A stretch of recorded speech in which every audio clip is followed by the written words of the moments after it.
as you start the week. So we are here to do exactly that. And today we have an amazing show lineup for you. Do not want to miss any of the guests that we do have and everything that we have prepared. So karibuni sana.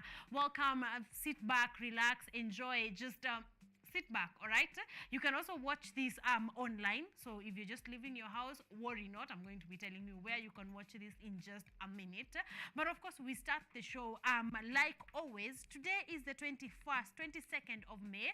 Today is the 22nd of May. The year is 2023. That means May Meisha. By the way, the month of May is long gone. We are on the 22nd of May. This is also the 21st Monday. Yes, this is the 21st Monday of the year, that is 2023, because hey, we have been here 21 times and we are grateful because we are going to be here 31 more times. All right, tumekuwa hapa 21, we will be here for 31 and we are happy to do it. We are happy to start your week on a high. We are happy to give you a place that you can call home on a Monday morning. So karibuni sana. We have an amazing show prepared for you. We have a list of guests that you do not want to miss. We have a number of live acts that are just going to light up your sitting room or light up your phone if you're watching us from YouTube or from Facebook.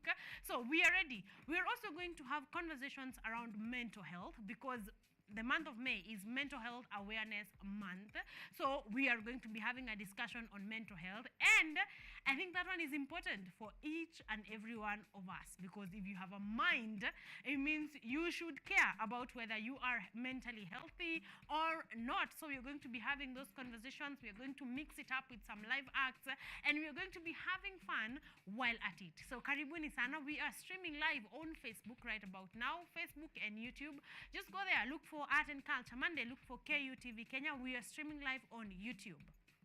Yes, we are streaming live on YouTube right about now. So kimbia pale, look for KUTV Kenya, drop your comment there. Let me know how you're doing. Let me know how you are doing this fantastic morning, how traffic is doing on your side. And later on, of course, we're going to be having many discussions. So you are going to be having something to say to me, all right? So kimbia pale Facebook, if you're leaving your house, if you cannot see us on your television, kimbia to YouTube. Just look for KUTV Kenya. The show that is right there is Art and Culture Monday, and we are ready for you. So let's get this show started. And this morning, we want to start on, like right on, to our culture story of the day on Culture Did You Know? All right? So we want to jump into that before we get into the other order of the day, before we look at our traffic, look at the guests that we have. We want to jump right at the culture story of the day. And this one takes us to Ethiopia. Yes, apparently, since we started doing Culture Did You Know, I have realized that Ethiopia is quite rich in their culture and in their practices, and also quite unique. All right? So today, this story specifically today takes us to Ethiopia, and we are taking a look at people that are called the Body people. The Body people in Ethiopia. They are called the Body tribe in Ethiopia, and these ones are going to blow your mind. Of course, we are going to be running a feature in just a minute, but just to let you know, they have a contest for the fattest man. Yes. They have a contest for the fattest men. Literally, you sit and eat for months to be able to participate in a contest that is looking for the fattest man of the year.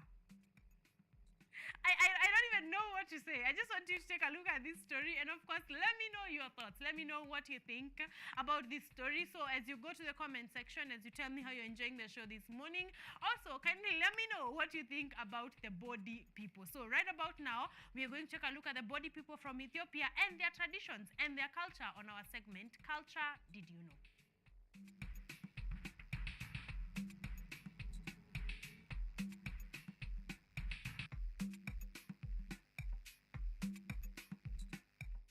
Did you know?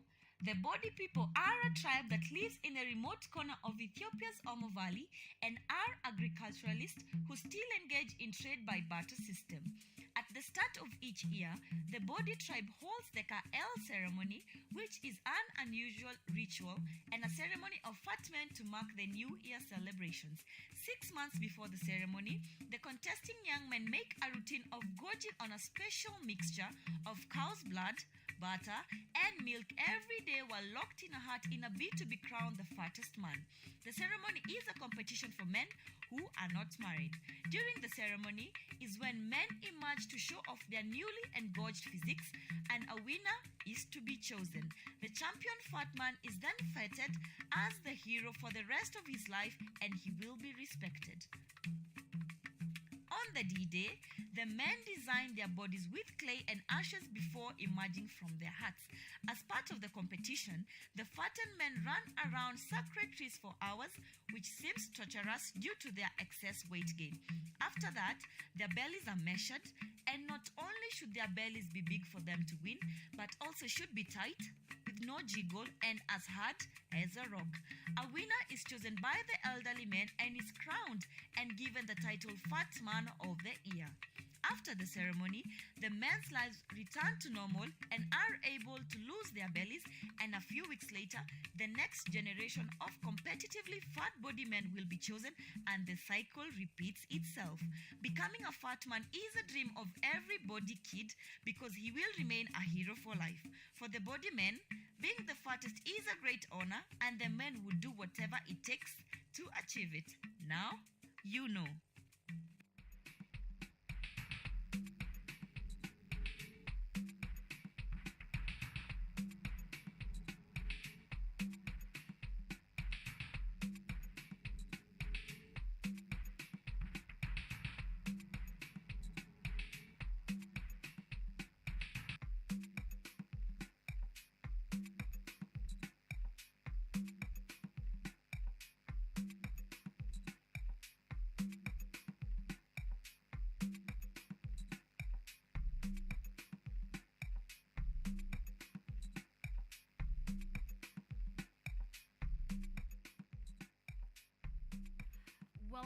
Welcome back, ladies and gentlemen. We are still setting pace for Art and Culture Monday. We are knees deep into the show, and I hope that you're having an amazing time while at it. So we have just ran a feature on the body people of Ethiopia, and specifically about a culture that they practice about fattening young men for a contest that they then participate on a contest on actually the fattest person. And this contest, you win it for life. If you win it, you have this title for life. So I'd like to know, I just want to hear your opinion. And atata tuendi mbali leo for discussion, so sijui what. No, I just want to hear your opinion on this practice by the body people of Ethiopia. And the fact that it is actually young men who participate in this. So you sit somewhere, you eat enough to fatten you up like a cow for a contest, you know. And I'd like to hear because these are traditions that are happening. This is not fiction, my people. These are things that happen on a daily. Like, these are things that are happening for that tribe, and it's natural for them. So I'd like to hear your opinion. Of course, our lines are open at 0739 110544, and also on our social media platforms at KUTV Kenya and at Karen Blessing across the board. All right, we are streaming live right about now on YouTube, so I'm waiting for that comment. I'm waiting for those comments about the body people of Ethiopia in just a minute. All right, so I'm going to be getting to that in just a bit, but we want to move on. We are going to move on to our live acts of the day. We want to take a look at our roads, but after that, you want to go straight into our live acts of the day, and they are ready for free entertainment just here. If you can just sit back and watch, you are going to be entertained for sure. All right, so stick around. But right about now, we want to take a look at our traffic updates.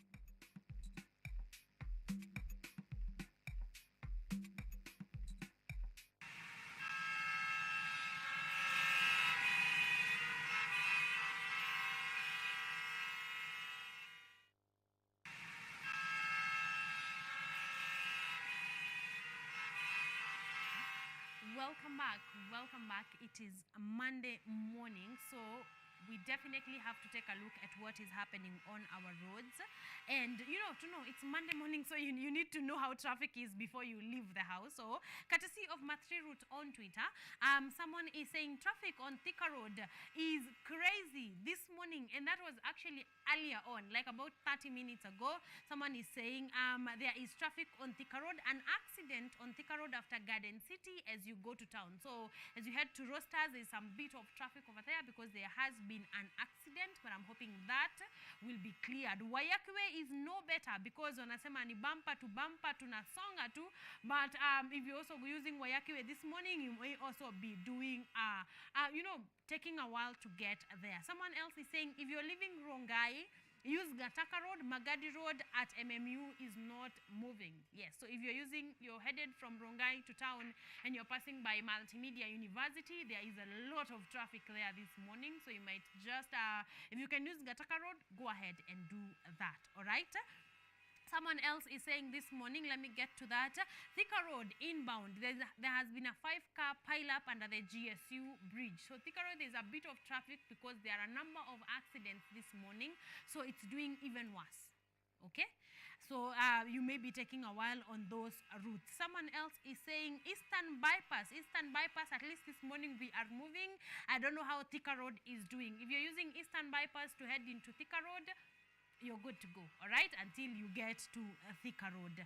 That one, someone else is saying as we conclude, of course, courtesy of Matri Route on Twitter, and I say, Thika Road this morning is not moving. There is also another fatal accident 1 kilometer from Isinya Kiserian Road. So if you're using any of those routes, be sure that you are going to be taking a while, and Thika Road is not doing great this morning. So if you're intending on using Thika Road, you may want to give it a while, or ujue unaenda kupambana na traffic. All right, but that is all courtesy of Matri Route on Twitter. For the rest, I'm waiting for your updates because I know you are up and about. You're moving from one place to another. So if you can please give me updates on how traffic is doing on your side, I'd be more than happy to let your fellow location mates to know where traffic is at this morning. Okay, you're talking to me, of course, pale YouTube, where we are streaming live this morning at KUTV Kenya, or on 0739-110-544. I'm going to be getting into those texts in just a bit. But right about now, we start on full on with entertainment.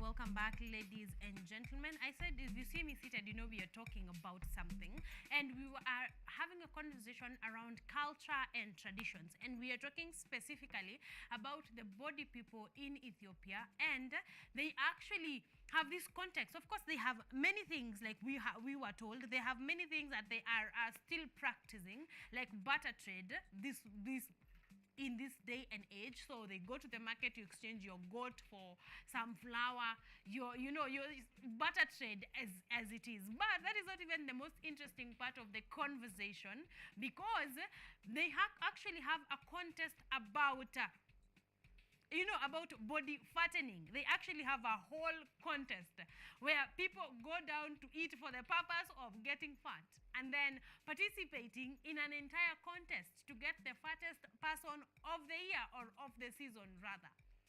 And I'd like just to hear your opinion on this. I'd like to hear your opinion. Did you consider could fattening really be a sport? Could how fat you are be considered a sport, and we get the most fattest person in the room? It is very interesting, because it's like you and I are getting to know about these things and learning about our different cultures, and this is what makes us beautiful. This is what makes Africa beautiful, because we have a lot of cultures, we have a lot of practices that we actually follow as a people in different regions, in different places. All right, so I'd like to hear your opinion. You're talking to me on 0739-110-544, and also on our online platforms at YouTube, where we are streaming right about now. But like I said, today we are starting on full-on entertainment. So we want to jump right into our first act. I am in studio, not alone. I am joined by two handsome gentlemen, but not just handsome, talented. Let's start there. Talented, handsome gentlemen who we are going to get to know as they entertain us this morning. So in just a bit, we are going to be getting into our first live act of the day.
Reggae go to mirire, sexy wambo. Oka go to Toronto, make you follow. Ride with me, you the wild demo. Baby keep me company, be my coco. Unafanya nile wale wa, wacha niokote. Natumai sijachele wale wa, penzi usitoroke. Nitakupa wachotaka, usende karibu nipenzi kaka. Tukule nyama na daga, gonna take you out tonight in my jeka. Wanjo, only when you enjoy up on the beat, make me go cheesy, oh. The way you rock all my days on repeat, make me not go fizzy, oh. Only when you enjoy up on the beat, make me go cheesy, oh. The way you rock all my days on repeat, make me not go fizzy, oh. Sexy wambo, you done make my heart choco choco choco choco. Be my coco, let me be your ride or die. Sexy wambo, you done make my heart choco choco choco choco. Be my coco, let me be your ride or die. Choco choco mama, choco choco, choco choco mama, choco choco, choco choco mama, choco choco, choco choco mama, choco choco. Choco choco mama, choco choco, choco choco mama, choco choco, choco choco mama, choco choco. Tumenawe gezorai, toboke ginya Dubai. We go take a photo, baby dance jogo jogo. Tumenawe gezorai, toboke ginya Dubai. We go take a photo, baby dance jogo jogo. Fanya nale wale wa, wacha niokote. Natumai sijachele wale wa, penzi usitoroke. Nitakupa wachotaka, usende karibu nipenzi kaka. Tukule nyama na daga, then I take you out tonight in my jeka. Wanjo, hold your head up on the beat, make me go cheesy, oh. The way you rock all my days for repeat, make me go fizzy, oh. Oh, you like your head up on the beat, make me go cheesy, oh. The way you rock all my days for repeat, make me not go fizzy, oh. Sexy wambo, you done make my heart choco choco choco choco. Be my coco, let me be your ride or die. Sexy wambo, you done make my heart choco choco choco choco. Be my coco, let me be your ride or die. Choco choco mama, choco choco, choco choco mama, choco choco, choco choco mama, choco choco, choco choco mama, choco choco, choco choco mama, choco choco, choco choco mama, choco choco, choco choco mama, choco choco.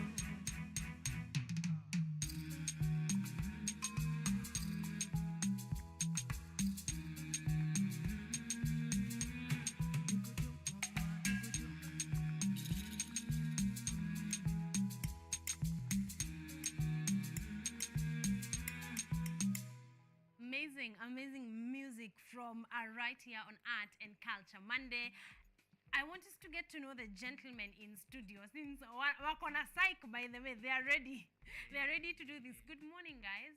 Good morning. How How are you guys doing? Good. How's We your are good. Monday morning? Tuanze na nani? Tuanze na ni kama tuanze na Bi Amin. Any sawa. can do. Yes, how are you Mwenye doing this utaona. morning?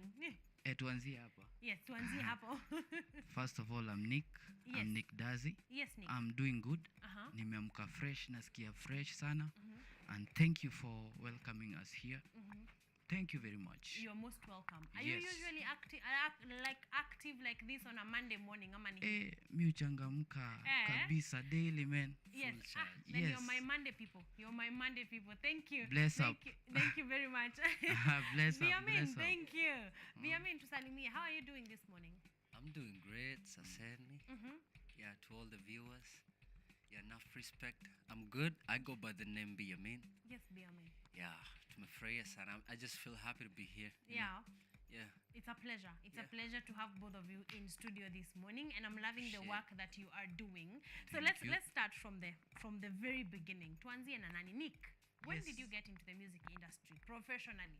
Professionally. Yes, because najua unaweza nianza kuniambia ulianza kuimba class 3. So professionally. Tunaanzanga hizo sisi wasanii. Okay. Mi professionally, Yes.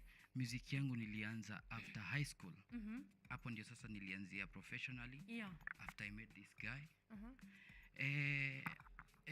We were nieke aje tukiwa high school. Mhm. Sikuwa into music sana. I was a dancer, Ah. you know. Yes. So after tumemaliza, Mhm. we had sessions with him. Yeah. Akanifunza kuimba, Mhm. akanifunza kuandika mziki. And yeah, And here you it's are. been how long? 6 years or 5? 6 years, Yeah, for you. Yeah, 6 years for Yes. me. Yeah, Uh-huh. professionally. Yeah. Yeah. 6 years is a long time. Yes. So Biamin, when ndio OG kwa hii game. Mean the dawn. Mana bad Mean the man. dawn. Yeah. So Yeah. were you interested in music while in high school? Oh my God, music has been part of me. Uh-huh. It's been like mi nilianza hiyo yenye unasema hiyo class 3. Yes. Yeah. But I used to go to perform to churches and I was getting paid, so I guess that's professional to me. So Yes. As Yeah, if you're so- making money out of it. exactly. Mhm. So mi nilianza music, but professionally ile like Now you're in the industry. kujielewa and everything, like I have like 10 years now. Mhm. Yeah, 10 years in the game. So yeah, then So that is music since passion. 2013. 2013, yeah. Yes. That's a long time. That's a long time. How has the experience been for you? Briefly, like in the last 10 years, how would you say the experience in the music industry right here in Kenya has been? Oh my God, it's dope because we keep growing, learning, and kila tuna nini tu in experience ni poa because tunapata kujua vitu mob. You get to go through a lot of stuff and like it makes us stronger. So yeah. Yeah, so been- you are having a bomb time so far for the last 10 years. Okay, that has to be amazing. 10 years and 6 years, that's a combination of 16 years. Hiyo si kazi kidogo. Greatness. Yeah, exactly, that is a Yeah. lot of greatness. So Yeah. Nick, what genre is your music? Ama any volatile artist, unaimanga within which genre? Mi wacha niseme okay, sinaga specific. Like me, I do, okay, I'm an artist, JG limit. That's the thing. Yeah, I'm an artist. Yeah, but Kenya nilimeja nayo, let's say dancehall and afro.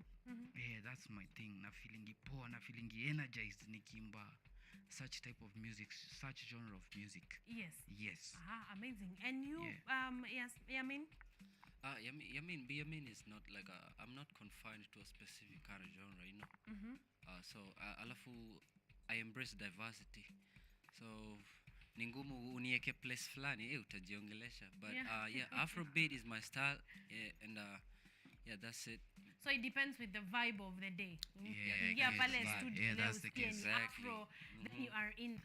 Kingia maybe R&B kidogo, you are also in Yeah, there. when you umesema vibe. Yeah. Yes, Yeah, okay. vibe So I'm matters. dealing with versatile artists right Yeah. here in studio, and I am loving it. So wait, let's start from Biamin. How many songs do you have out since you started professionally? Well, 4 zenye nime release, but I have a lot of songs. Actually by then nishaifanya videos fulani, ngoma zilikuwa 6, sijui kwenye zilienda. Huyo msee tu huyo niletee ngoma zangu tu. Mwachie Mungu tu. Ulifanyiwa ile kitu. Yeah, but I managed to release like four songs. Yeah. 2 Karada was the first song, Lo Siento. Kare, then Sexy Wambo. There's a cover song, nini dancehall, nini hapo, na sasa kuna collabos. Yeah, so yeah. Yes, pull up kidogo. Let's go back hapa because that's a thing that is happening with a lot of artists. What happened to your songs? You did videos and then someone just disappeared. No, I did. It's like I wasn't ready for that. That time I wasn't ready. So it was like Mseli tufanye vida. He got paid and then hatukufuatilia sana. Yeah. Yeah, so it kind of took. And then your story kaenda hivyo. That leads me then to my next question, probably to Nick. Are you guys working under any record label? Ama you move from producer to producer, ama you have your team? How exactly do you guys work on your music, like in terms of record label? As for me, sijasema kitu by the I'm talented, I'm a producer too. Yeah. Okay. So I you work, also do produce music. Produce music. That's awesome. Yeah, I'm an artist and I produce music. Yeah. So do you produce your own music? Yeah, I produce my own music, like King and Queen, though it was a collabo na mentor wangu anaitwa Kasenti, big up kabisa. Yes, big up to you. Kasenti ndio ameniraise kama music producer. I thank him a lot. King and Queen, my first single, tumefanya naye collabo, vocals, nini, mixing, beat. Yeah. So what is your opinion then on being under a record label? It's good cause unapatanga exposure, good exposure, unajua kuhandle wasanii, such kind of things. Yeah. So you would put it on the positive. Yeah, it's positive. Yeah. Actually pia inategemea na msee, your energy na record label. Kuna watu wanataka kustand solo, kuna mwenye akopoa kwa record label, so it depends with what you want. With you as a person. Yes, with you as a person, personally. Yes. Yeah. Biamin, what would be your opinion on that? Being under, okay, first mi nimekuwa like I've worked with Kasenti for the longest time. So I was under a contract, but ilisha last year April. Yes. And right now I'm just niko hapo tu, like siyuko pahali nimejifungia. But being under a contract,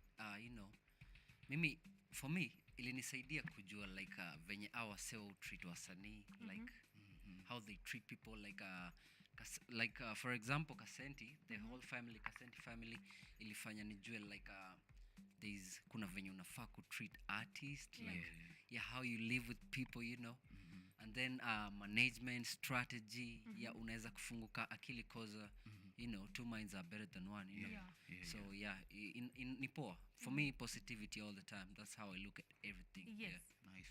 So are you looking to sign another contract, anytime soon? Not really, but honestly Mungu ndiye anajua kesho, but I'm not planning to. You are not planning on it as of now. Yeah. So you just want to venture in there like a solo artist, get guys like Nick to do production. Exactly. So that is the name of the game, ndio naona. Okay, so we are looking forward to see the much work that you guys are able to do together. I want us to get into a second performance before we come and talk about your creative process. I'm going to hold on that for a minute so we can jump right into creative process. Okay. Number one, how did you guys know? Because before you do a collabo with someone, you definitely have to like their work. Like, what was the situation around you guys getting to do a collabo? Ama nini ilifanya mtake kufanya collabo pamoja?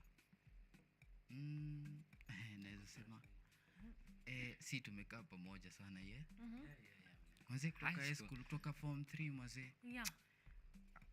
Hatukuwa tunajua kitu ingine, yani tuliingia kwa industry mapema, ama unaweza sema I guess everything ilikuwa ililetwa tu like God works in ways za man. That's what I can say. Hata sikujua after high school bado tutakuwa pamoja, man. It's God, man. And so you have here. This has been brought by you've been together for a long time. Yeah. Then take me through then your creative process. Mkitaka ku make ngoma moja kali, like what is it usually, what inspires the story from inspiration to seme song kama Wambo? from inspiration to writing the song to taking it for production to it being ready for viewing. Take me through that process. I think Yamin. Okay. Yeah.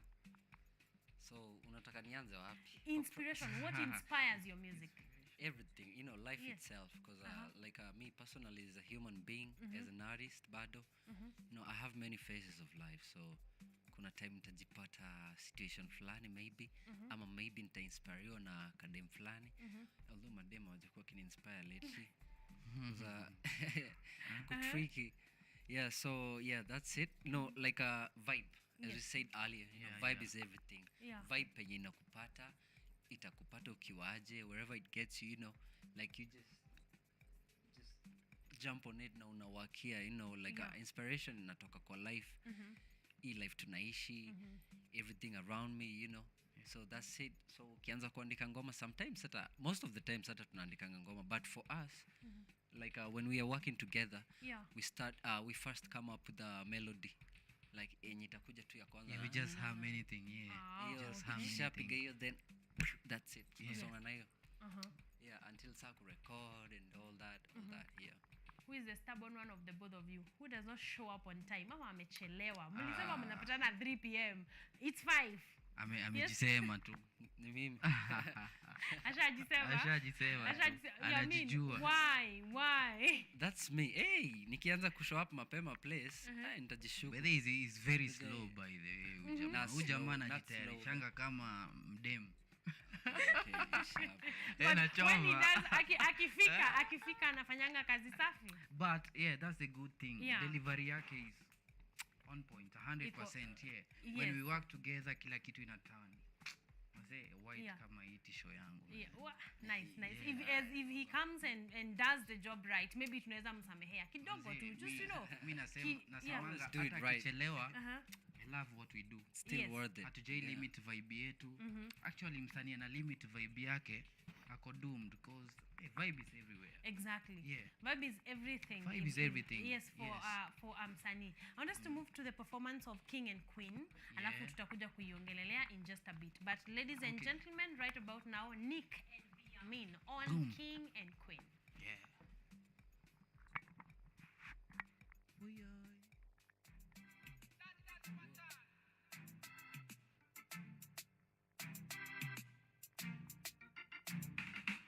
She said she a good woman, but man know she no fool them. Pam, she a go round like a merry-go-round. Come on, don't waste time. You gonna put someone's son on the ground. Focus and make your mama proud.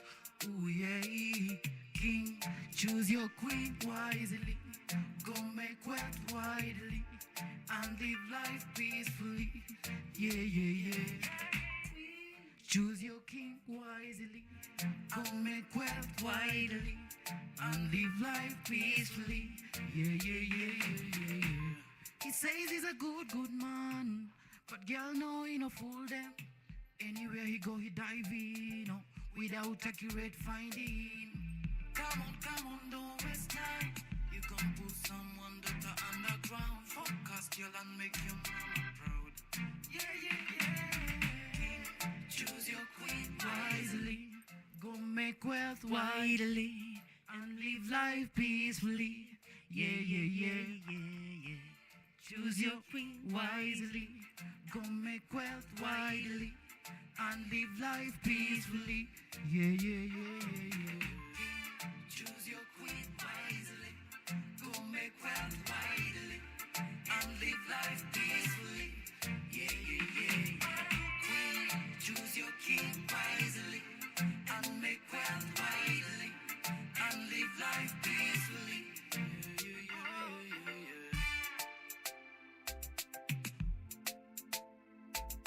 Yeah. No.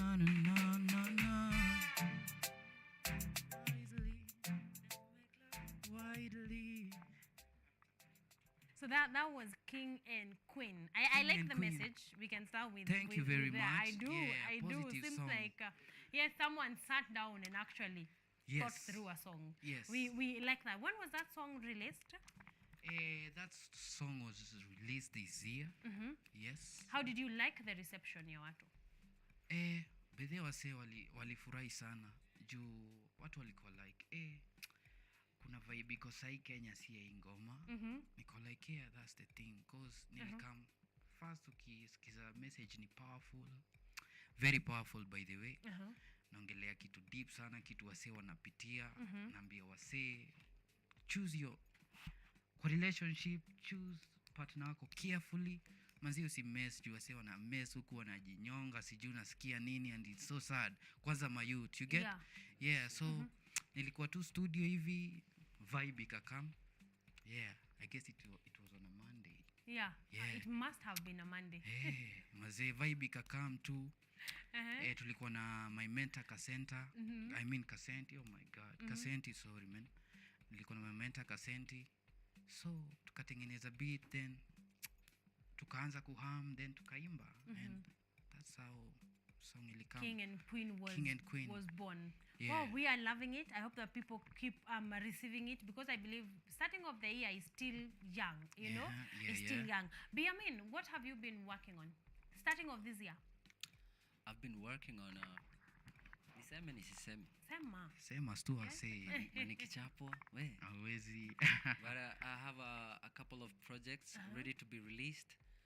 Niliwork na Iration, and since that time so tumekuwa tukiwakia collabos and also the duo because we are starting up the duo. Sasa tutakuwa tunafanya ngoma like a team. Like a team.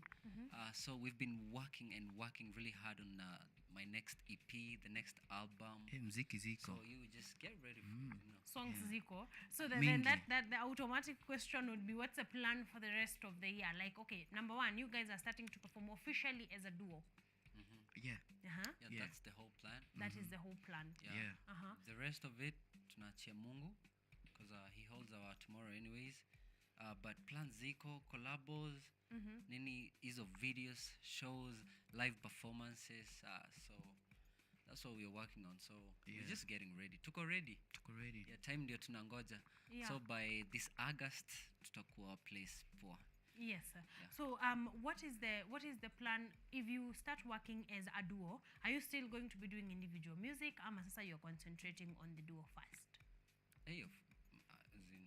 Misijikazi. So yeah, I'll be doing my vetu tumesema Mungu hapo mbele. Yeah, for now we are working as a duo. Not for now, we will be working as a duo, yeah. Okay, tujilimit. Yeah. So that means it could go either way. We want to get into Kare, the song. I am loving what you have done with that one specifically. I think that's where that's the one I listened to. But before we go there, social media handles. One, where can people find your music and where can people find you? Biamin. Yes. Biamin is the name on all platforms. Can get my songs everywhere. Spotify, nini, TikTok, kitaka everywhere, iko tu kila place. But my handles are social media, it's Biamin, everywhere Biamin, Instagram B_Yamin, Facebook Biamin, Twitter Biamin, quote Biamin, and yes. That's it. So Biamin on every platform. So after to Biamin, you're going to find his music, you're going to find him as a person. Nick? Yeah, same way. Tujaongeza marecipe kwa jina Nick Dazi, all platforms, Spotify, YouTube, Facebook, Nick Dazi. Yeah. Yes. Amazing. Finally, because Taki Mchapwe, big up your team. I know kuna watu are your big support system, kuna mabeshte, kuna producers. Just give them a big up before we wrap up. Okay. Nianze muda. Yeah, ladies first. First of all, unachoma man.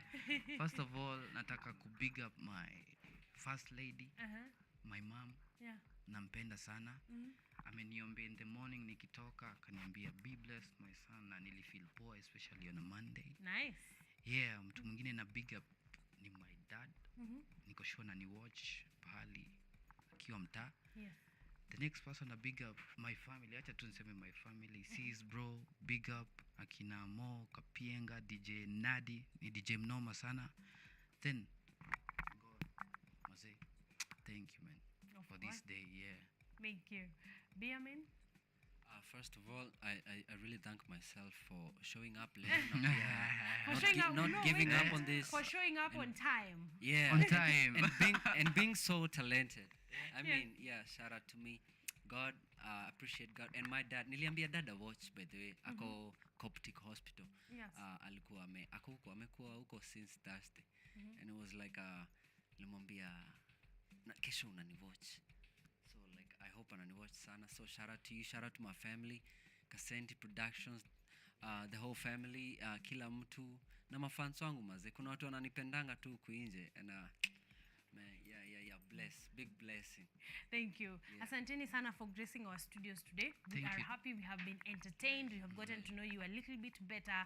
So asanteni sana. Before we head on to the last performance of the day, when we are done, we're going to be jumping right into our second lounge of the day, and we are going to be talking all matters mental health. All right? We're going to be talking about basic understanding of mental health and substance use disorders. That is the conversation we are going to have. Remember, May is mental health month, so we are having conversations around mental health, everything that has to do with mental health. If we get it, we are plugging it here and getting you to listen in, getting you to participate. But right about now, Nick and Biamin with their amazing banger called Curry.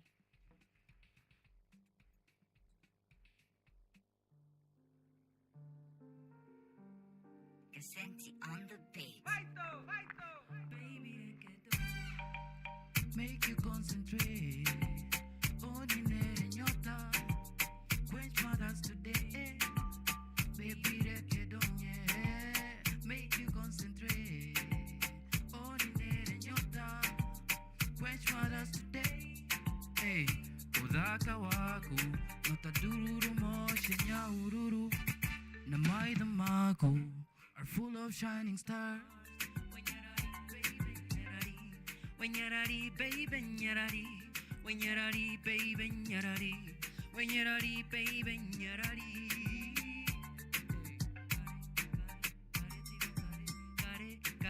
Got it, and I got it.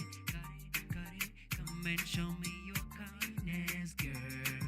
Got it, digo, got it, and I got it. Come and show me your kindness, girl. What? Let me give you good loving, Cause you're my mistress, girl.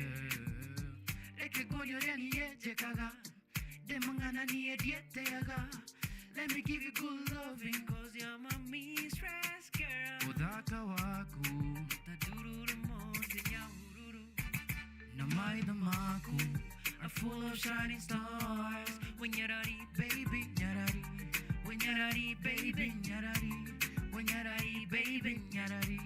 When you're ready, baby, you're ready. Hey. Kare digo kare. Kare dina dare. Come and show me your kindness, girl. Kare digo kare. Kare dina dare.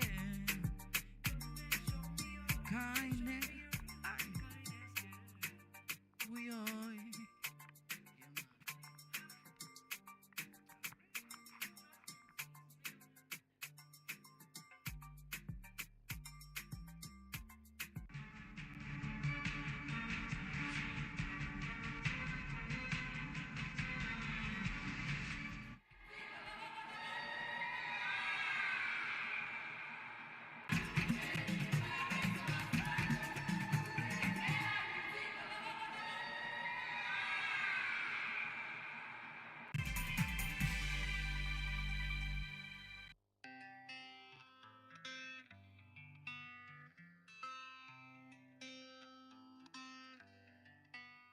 Licha ya kufiliwa na mumewe pamoja na mtoto wake, Mama Mary Ekiru hakukata tamaa ya kusaidia watoto wasiojiweza katika jamii. Tunawapea skills. Kuna wale wanafanya beauty, kuna wale wanafanya cake baking, tunatengeneza hizi vitu wanashona, pia kutengenezana nywele. Kile chenye unataka kufanya ndio tunakusaidia. Msukumo wake wa kusaidia ulimpa changamoto ya kuwapa wasichana wadogo walioathirika na mimba za utotoni nafasi ya pili. Sahi niko boarding school na naachanga tu mtoto akiwa sawa, naenda nasoma, nikirudi bado ako sawa, hakuna shida yoyote.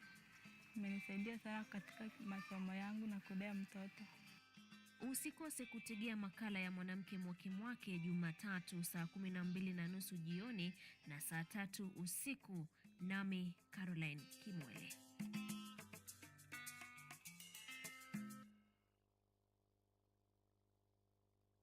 The Shakahola issue being used as the benchmark here on the sheer push for regulating or setting up a regulation against religion should really be looked at independently.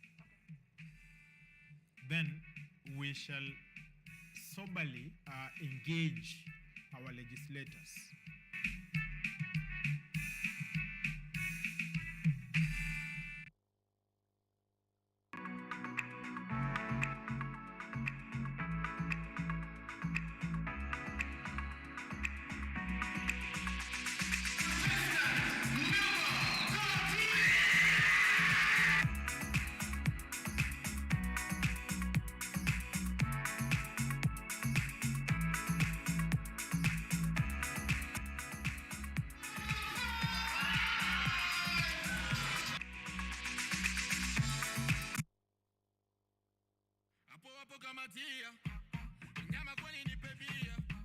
Maisha ni haya mwanaume ali.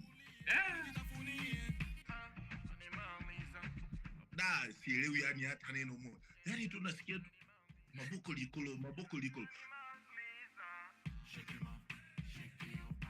Yani ukiniangalia tu huyu mwamba huyu anafiti sehemu fulani. Wewe ni wewe inakaa.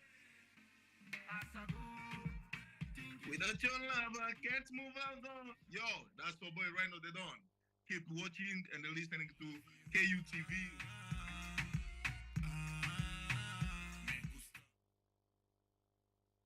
Focus on Health is a show that creates awareness on matters health and informs you on various diseases, their causes, treatment, prevention, coping, and support.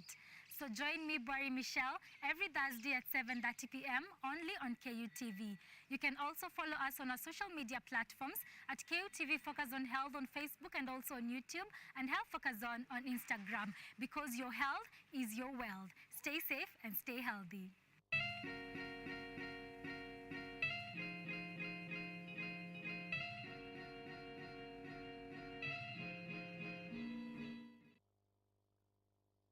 Hello everyone, this is the new chapter of Let's Be Fit. I'll be host DiCaplo. I'm here to give you various workouts. I'll be having different trainers. We'll have Zumba classes, we'll have aerobics classes, we'll have boxercise, we'll have kata box, just name them.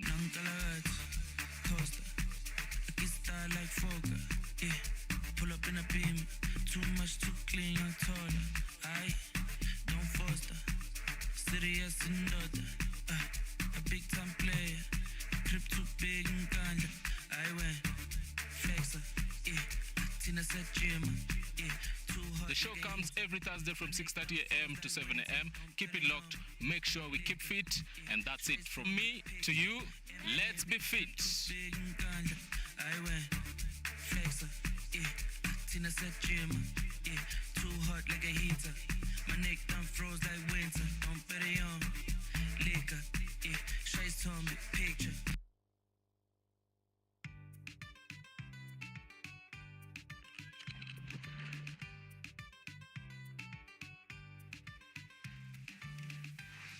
Hello everybody, I'm Nena. And I'm Gigi. Welcome to Engine Season 2. The place to find out about the world we live in and the creatures that we share our planet with. Join us on the most exciting adventures across the African continent. See breathtaking wildlife, stunning landscapes, and out of this world technologies.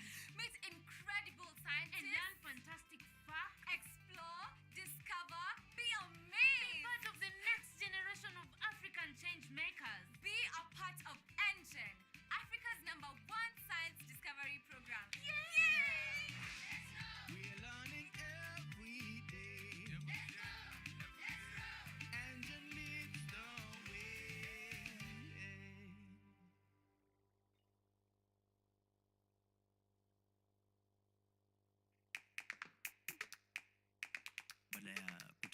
wazazi, tunaweza kuanzisha miradi yetu ambayo ingetusaidia kubadilisha maisha ya wazazi wetu. Kwa vijana wenzangu, wengi walio wana kazi, lakini ikiwa sisi wenyewe tutajiamini, tunaweza kujiajiri wenyewe. Afrika kwa kweli tuna mahitaji ambayo ukiyasuluhisha unaweza kuathiri watu kwenye bara hili bila woga. Watu huwa na uzalishaji zaidi, wanajawa na ujasiri, wanakuwa wabunifu na wanakuwa wenye maarifa. Niliamua kuacha kazi, hata kama sitafanikiwa, nitakuwa nimejaribu, nitakuwa najua haiwezekani. Hakuna kitu cha ajabu hapa. Kila anayepata ufanisi hufanya kazi usiku na mchana. Kitu kitakusukuma na kuwezesha kupata maarifa ambayo hukuwa nayo. Tunajaribu kutengeneza kitu kitakachopita mipaka ya nchi hii. Ikiwa unataka kubadilisha ulimwengu, anza na nyumbani.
Ladies and gentlemen, you are watching KUTV Kenya. My name is Karen Blessing and this is Art and Culture Monday. And I hope that you have enjoyed the live acts that we have just had. They have amazing music, preparing to be a duo. And I am just hoping that, going to blow up because they're doing amazing work. Remember to follow them on their socials, Nick and Biamin, and you're going to be getting amazing music there. So as promised, after that we're going to be sitting down for our second launch and we are talking all matters mental health.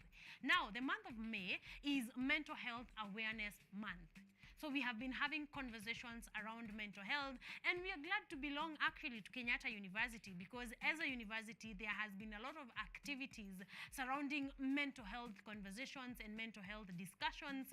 Actually just this Friday we had a walk right here at Kenyatta University and we're talking about mental health awareness and there has been a lot of activities ongoing in both within Kenyatta University and of course outside Kenyatta University because this is universal. We're talking mental health universally, but as Kenyatta University we have been participating in a lot of activities to raise awareness on mental health and to have different conversations and a lot of things have been ongoing and we are still on it. Even this morning we're also going to still be talking about mental health awareness. We're going to be sitting down this time with experts. We're going to be sitting down with two amazing ladies right here in studio, and we're going to be hearing an expert side on how to deal with actually mental health issues and how they arise and how should you know. Because we said, I think at the beginning of this month when we started having this conversation, we said one of the major issues we are dealing is to create awareness. Like just when your stomach aches and you have to go to hospital, mental health has also very different subdivisions and subcategories and so many things that could be wrong with your mental health and which make you go seek, professional help. All right. So this morning we are going to be having conversations around mental health and specifically just gathering a basic understanding of mental health and substance use disorders. That is the conversation that we are going to be having. But before we do that, we have prepared a feature for you on Mental Health Month. So we want to take a look at that even before we jump into the interview of the day. As the world marks the Global Mental Health Awareness Month in May, of course, right here, Kenyatta University Department of Psychology, in partnership with various organizations, has organized a Mental Health Awareness Week in efforts to enhance awareness on matters mental health. The launch of the program was officiated by the Kenyatta University Vice Chancellor, Professor Paul Wainaina. Take a look at that before we come and jump right into our interview of the day. In honor of the Mental Health Awareness Month, Kenyatta University, through various collaborating departments, has planned a range of activities to raise awareness on matters mental health by facilitating an awareness week set to benefit the local community and the university fraternity. The commencement of the Awareness Week was officiated by the university's Vice Chancellor, Professor Paul K. Wainaina, earlier today as participants took part in the awareness walk organized within the university. Speaking after the walk, the Deputy Vice Chancellor Academics, Professor Washeke Wanjohi, who was speaking on behalf of the Vice Chancellor, Professor Paul Wainaina, said that there was a need for individuals to seek self-care or support loved ones in seeking professional help without stigmatization. A publication by the United Nations Office on Drug Use and Crime indicates that adults with mental disorders are more likely than those without mental health to have substance use disorder and vice versa. It is against this backdrop that we suggest that the Kenyatta University theme becomes mental illness and substance use disorder, the Siamese twins. Susan Maua, who was speaking on behalf of the NACADA acting CEO, John Muteti, noted that mental illness and substance abuse are indeed inseparable, as substance abuse can trigger mental illness and mental illnesses can also trigger substance abuse. By organizing the activities, Kenyatta University and its partners aim to encourage open dialogue, provide education and support, and ultimately create a society where individuals facing mental health and substance use disorders can seek help without stigmatization. Yvonne Kemuma, KU TV. Alcohol use gives you have a 2.3 times higher chance of developing a depressive use disorder. So as we talk about mental illness, it means that we are going to have more and more people getting into mental illness because of substance use.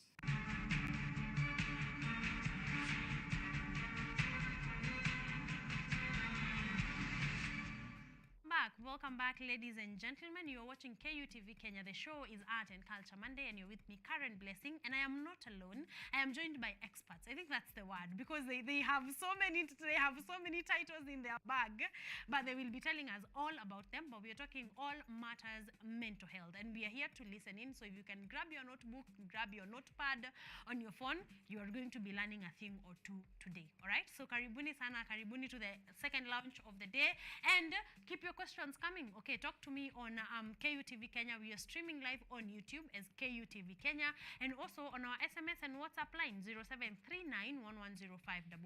And I'm going to be getting to those comments as we head to the end of the interview. But right about now, karibuni sana. How are you guys doing? How are you ladies doing this morning? Very fine, thank you. You're doing very fine. Yes, I think ma'am. we start from Dr. Beatrice this morning. How are you doing? I'm very well and happy. You can see I'm wearing a green ribbon. Yes. This is the Mental Health Awareness Month. Exactly. Yes. Thank you for reminding us of that. We have been having those conversations around mental health, and we are happy to actually listen in from people who are experts in this field, because we can come back here, talk with our fellow peers, talk about the way it's affecting us, but it gives quite an insight to hear from professionals. So Dr. Beatrice, is Monday morning usually your cup of tea? You have struggled this morning to wake up. I was actually telling my colleague that I'm a night owl. Yes. So you can guess that the morning isn't the best. The morning is. And the Friday is better than the Monday for me. True. Absolutely. Of course. But then again, we have to fit in. Exactly. Absolutely. So we are grateful. For that reason, we are even more grateful that you made time to be here. And karibu sana. Welcome. We are ready to listen to you, to just get to learn from you. Dr. Ongeta, how are you doing this morning? Very fine, thanks. You are good as well? Very good. Are you a night owl like Dr. Beatrice? Yes, unfortunately. And sometimes people wonder whether it's a trait. Yes. Yeah, but I'm a night owl as well. Yes. So by 6:30 in KUTV. It was a bit of work. Yeah. but we are flexible. Yes. So the mind can be changed. Exactly. And that happens even with substance use. Yes. The mind can be changed. The mind can be changed. Yes. Okay. I feel like we are with the best people to have this conversation. I'd like just you to say hi to our audience this morning. Tell us what you do, why you are here, where you work as part of Kenyatta University before we jump into our conversation of the day. Thank you, Blessing. And one of the reasons why I am opening up about being a night owl is because mental health is about self-awareness. Yes. Because then when you're self-aware, you know your strengths, you know your vulnerabilities, and you know how to tap on your strengths and how to minimize the impact of your vulnerabilities. Yes. So my name is Dr. Beatrice Kathongo. I work in Kenyatta University in the Department of Psychology. I am a counseling psychologist by profession, and people sometimes ask, what is the difference between psychology and psychiatry? Yes. And my colleague will be saying she's a psychiatrist. Yes. So I might as well say a little bit about about you being psychology. a So psychologist. psychology is a science that tries to describe and understand behavior. It tries to explain behavior and look at factors that influence behavior. Yes. It tries to look at factors that shape behavior and how we can predict behavior and therefore be able to put in some control measures. Yes. So we get what we want and not what we do not want. Yes. Now, in the course of that, psychology therefore deals with both normal or functional behavior, but also goes into the realm of what we call abnormal behavior. Yes.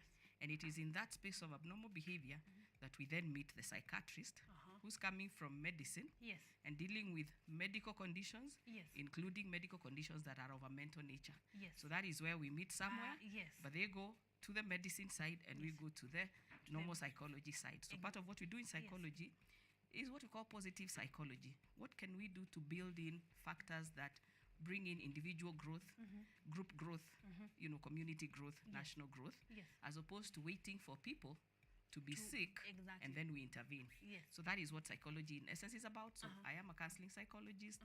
I am a lecturer in the Department of Psychology of Kenyatta University. But I've also done a specialization in addiction science studies. Yes. And that is what brings us close to this theme of this year. Yes. Because we are looking at mental illness and substance use disorders and the correlation and the comorbidity, and my colleague will be talking a lot about that. And one of the things we have done to try and advance this course, as a Department of Psychology, we have launched a postgraduate diploma in addiction treatment science to build capacity of professionals and more people that want to make a difference in the areas that they are working and they interact with people with the substance use disorders. And so that's what I do. I also support at a global level the African chapter of the International Consortium for Drug Demand Reduction. Our business as universities in ICUDDR, as we call ourselves, is to build capacity to help people support prevention of substance use, treatment and recovery support, and that whole continuum. Yes. And therefore, part of why we are here for this mental health awareness month and week Yes. is to bring an awareness to our communities of the link between mental illness Yes. and substance And use disorders substance use and how they disorders. coexist and how we need to intervene for both simultaneously. Yes. That's a little about myself. Thank Right. you.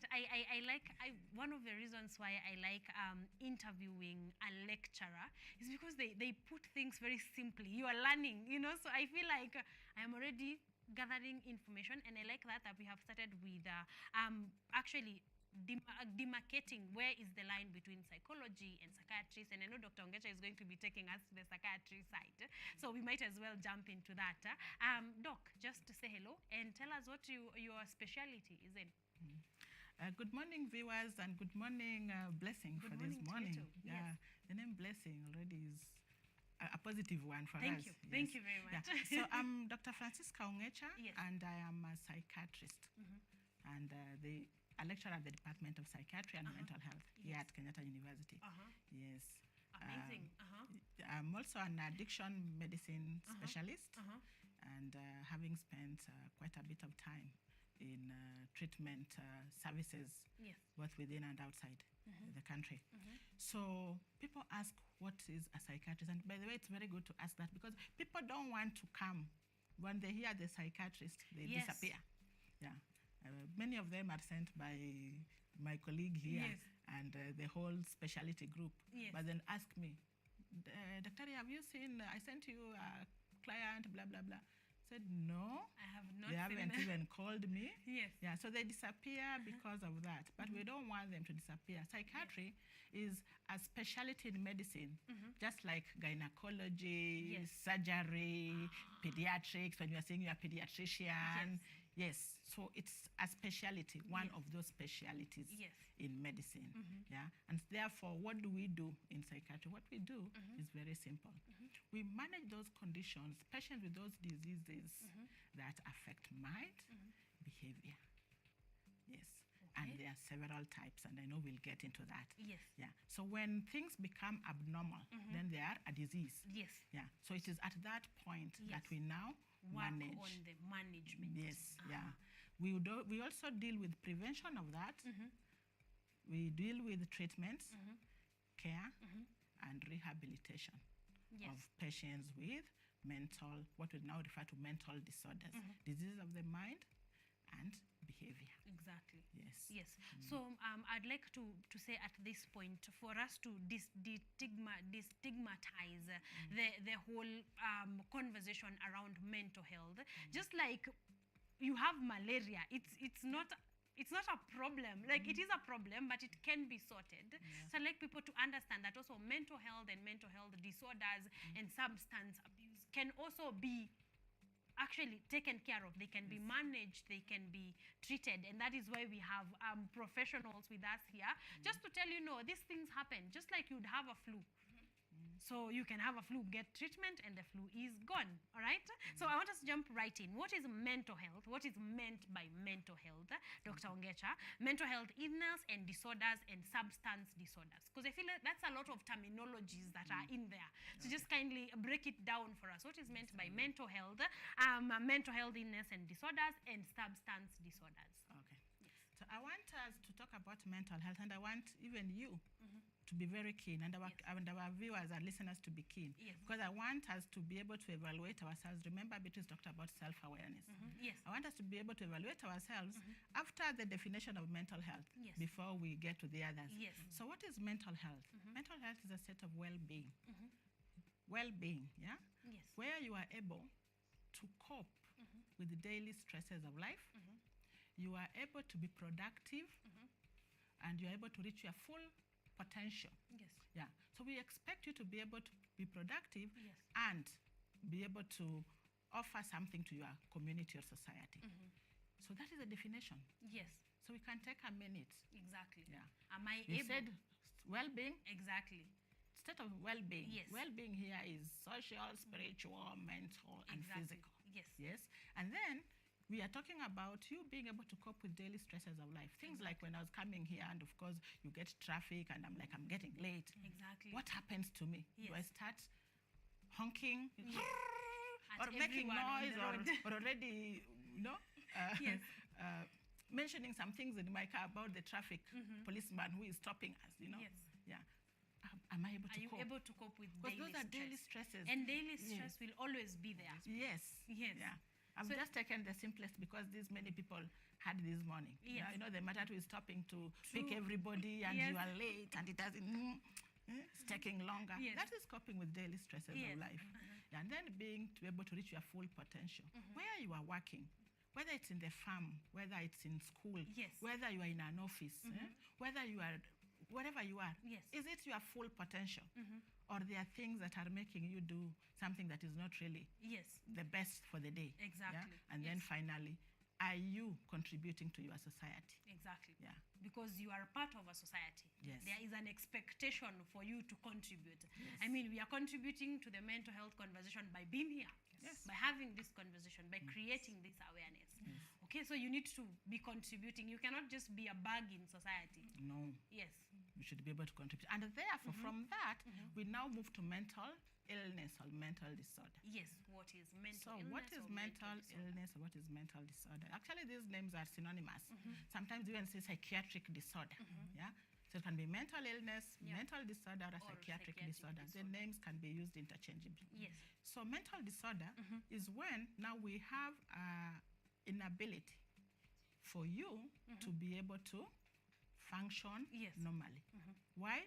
Because you could be having a problem with regulating your emotions. You could be having a problem with thinking, or you could be having a problem with behavior. Yeah. And then this mental disorder could be, is because you are either having the problem or the society that in which you are living in is having a problem because of your behavior. Yes. Yes. So it is not just you. Yes. And remember why I'm saying that it's not just you, Yeah. because even in the definition of the mental health, we said contributing to your society. So you can be having a behavior that is also affecting your contribution society. to society. Yeah. Or even just affecting the society. society directly, Yeah. okay. The behavior that you are exhibiting. Yeah. Yes. Yeah. Because some people will be like, no, I don't have a problem with this. Yeah. So why do you have a problem, Blessing? Yes. Yeah. Why do you have a problem with me? I don't have a problem with it. Yes. But you can see where it's coming from. You are affecting the society. Okay. Therefore, it becomes a problem. Okay. Yes. Yeah. So that is mental health, and then mental illness. illness or mental health disorder, and then the last one is on substance use disorder. I haven't finished. Yes. Now, when this happens, then you are not able to function normally. Yes. So there'll be a problem with either the way you relate with people, social Yes. life. It affects your social life. It affects your emotional life. It affects your occupational and psychological life. Yeah. So if it affects any of those domains of your life, then you are suffering from a mental disorder. Yes. Yes. So finally, you asked me about substance use. Yes. Yeah. Substance use disorders, I think that the easiest way, the first statement that should be, that we're talking about is that you are not in control of your use of substance. Yes. That is one. You're not in control. Yeah. As long as you have impaired control of your use of substance, then now many other things will follow. Exactly. Yeah. So sometimes I starting just from there. Yes. Impaired control. Yes. Yes. So you are not in control. You are not in control of your substance use. Yes. Yeah, because anybody who is in control will know that when I take this, sometimes we speak about alcohol and people, even the ones who imbibe will start feeling that way. So you take your first bottle. Yes. Or your first tot. Yes. And or your first glass of wine. I just take wine. Yes. And they feel, I'm now relaxed. Yes. Yeah. Then they take the second one. They start saying, I'm feeling now lightheadedness. Yeah. But they continue. Yes. Until now they start staggering. Or they say now they start seeing things differently. Exactly. Yeah? Or they become philosophical. Yes. Now knowledge becomes too much. So one should be able to know. Yeah? Yes. Why were you taking your alcohol? Just to relax. Yes. So the moment but you now relax should be okay. You've moved so far away from relaxation. From relaxing. So the moment you have impaired control, you have people who are very disciplined. They just take their one glass and or one tot, and that's it. Yes. Yeah. Okay, so the moment you start having impaired control then over there's a your problem. substance uptake, Yes, there is a there's problem. a problem. Yes. And therefore, we'll have different types of problems now. Yes. So you can have substance abuse, where you are taking it and it's causing you problems. Yes. Yeah. It's causing you problems. You are aware? Several problems. Yes. Yeah, maybe your relations in the house. Yes. You are going to miss managing your responsibilities. Yes. Coming to work like now, if I was as serious in Bible, I wouldn't be here. Yes. I would be calling you the way I have an accident, Yes. I can't make it, you know? Absenteeism. And therefore, there's absenteeism, there's what? Member productivity in the society. Yes, in the society. And my full potential. Exactly. I'll not get any promotion because there's no time that my employer will see me doing what I'm supposed to do. Then there will be substance dependence, where now the control is now beyond you. Yeah. It's not that you can just say, I can stop. Now it is actually, we say, no, it's a drug or the substance that is asking you, kindly take me. Yes. Kindly take me. No, the power and if you don't is take with me, the substance. if you don't take me, you shall not make it. Yes. You cannot write. You can't just think. Yes. Yeah. Anybody who talks to you is just outbursts. Yes. Yeah. Or you'll just be sleeping there. Yeah, so depending on the substance, we talk about withdrawal symptoms. Exactly. Yeah. And finally, you can have those that happen when you are intoxicated. When you are very drunk, you've seen people. Yes. Drunk and disorderly, just the easiest one that the police will pick you. Yes. Yeah, that's intoxication. And then, of course, the other elements too, your body. It can cause some problems in the body, some acute pancreatitis, some inflammation of the pancreas. Yes. Yeah, because of that and all that. Yes. Yes. And of course, sometimes people get into what they call blackout. True. And you are... They go off. And finally, withdrawal symptoms, which make people now go back to drink so that they are stable, or to take the substance so that they are stable. They are back to stability for a while. Yes, and then there are those that will lead to some medical conditions. Yes. All right. I'm loving the breakdown. I hope that you guys at home are learning. Now, this is not a one night. It's not an overnight thing that happens. It starts very, very slowly. Like Doc has put it there very clearly. It starts with you just one glass of wine, then it moves to, on the extreme, or you are actually suffering from now a physical disease from something that was mental to begin with. All right, I hope that you're learning because I'm picking a lot. We want to move on, and I want to talk to Dr. Beatrice for a while. For a minute, just on the general factors associated with mental health. What are these general factors that are associated with mental health? Thank you very much, Blessing. Yes. And I want to say something about what my colleague said, because we know alcohol is a legal drug. Yes. It's very difficult to know when you have a problem. Exactly. Because after all, you hang out with your friends. Yes. But here is the catch. You hang out with your friends and take alcohol. They go back to work. They go back to their family obligations. Yes. They go back to being productive. But you struggle. You don't, or you struggle. That tells you there is a problem. Yes. Now, we have many factors that could be related to this. Yes. And I'm going to summarize them into what I call 4 Ps. 4 Ps. Yes, so that you can this remember. This is the time for your notebook. 4 Ps. So the first P is what we call predisposing factors. Now, predisposing factors, just like the name suggests, is the factors that make you vulnerable, that make you susceptible to developing the mental illness or the substance use disorders. Okay. Now, you and me can begin drinking as young people together. Yes. And you continue functioning all the way, and you never have a problem. Yes. But I quickly begin having a problem. The reason could be that I have predisposing factors that you don't have. Okay. Now, what are some of these predisposing factors? Some are actually genetic. Yes. The way we are genetically made creates some biological differences in us, and even the way our brain works. Yes. Sometimes we have what we call chemicals that operate in the brain. Yes. Sometimes they are called chemical messengers or neurotransmitters. Yes. The way our brains release them, or our central nervous system releases them, is different for us. It's not the same for So some of us are predisposed in different ways. She likes making a joke about me and telling me that she thinks that I have a lot of dopamine. Dopamine is one of the neurotransmitters that elevates your mood. Yes. So she says that she thinks I have a lot of it because I can work many, many hours. Yes.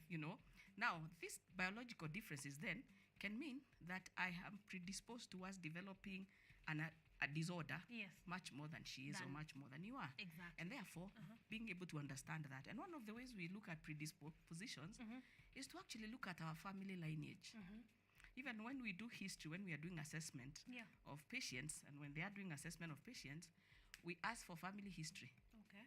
And we look at the patterns in the family. Just Yes. like we say with diabetes. Yes. The doctor asks you, is there someone with diabetes in your family? Is there someone with hypertension? Yes. So we must understand that sometimes some of us have a predisposition to mental disorders and substance use disorders. Yes. So one of them is genetics, It's the genetic biological makeup. predisposition, okay. The other one is what we call adverse childhood experiences, or ACE. Adverse childhood or negative childhood experiences Yes. is experiences that you have in your early life, probably first 5 years, Yes. that are extremely detrimental to you. For Yes. example, children who experience trauma. Yes. And there can be many types of trauma. You Yes. can have acute trauma when there is a sudden Yes. event. For example, you have an event in school like we're having in the US of a shooting. Yes. That's a traumatic, acute traumatic event. True. We can have what we call chronic traumatic events. These ones happen over a prolonged period. And that's what happened with COVID. COVID traumatized us over a prolonged period of time. True. Then we can have what we call complex trauma. Complex trauma is chronic, and it is actually caused by someone that is close to you, who is supposed to be your caregiver, Yes. and happens the first 3 years of life.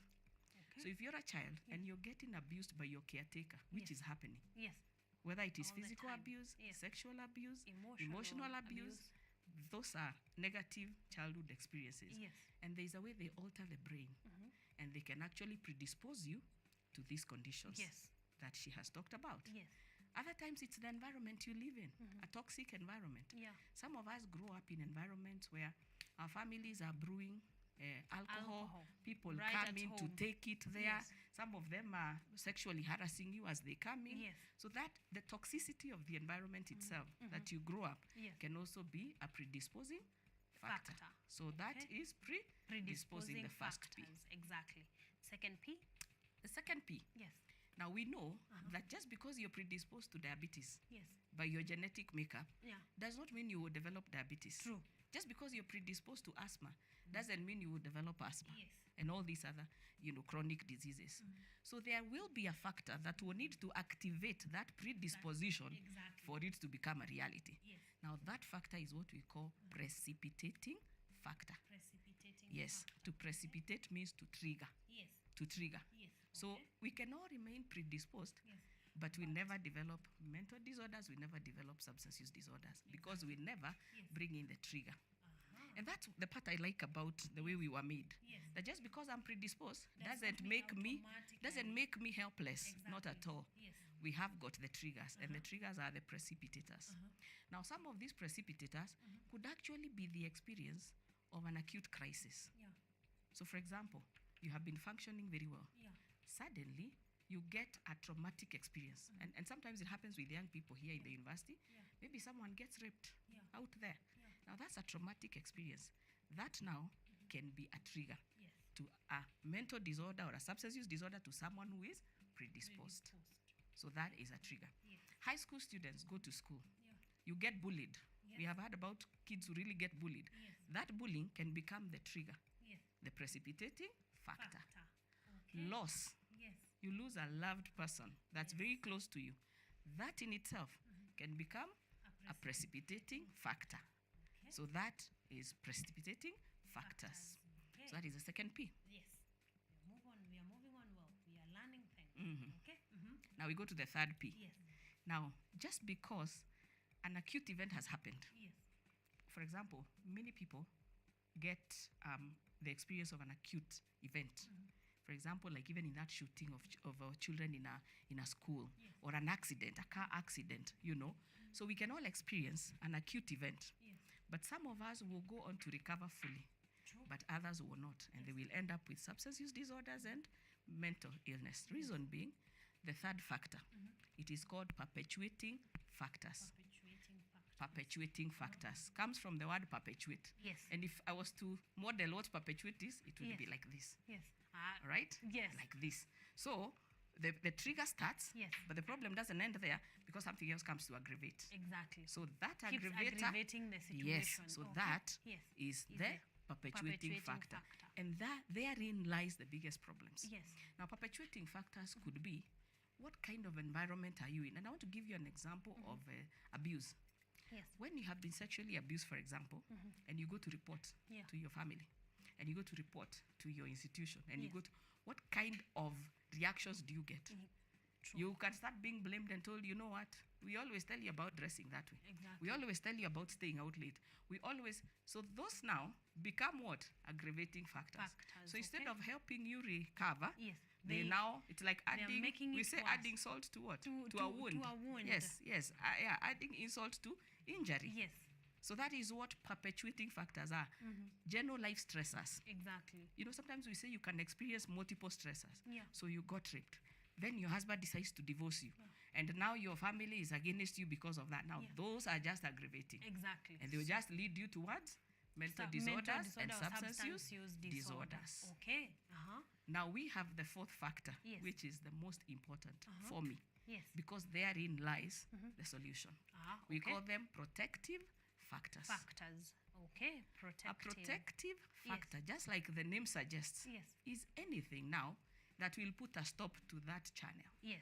It will put a stop to the predisposition becoming a reality. Yes. It will put a stop to the trigger Yes. continuing to a disease. Exactly. It will put a stop to the perpetuating factors. Yes. And that is what we need to focus on. Okay. Because we may never be able to change predisposing factors.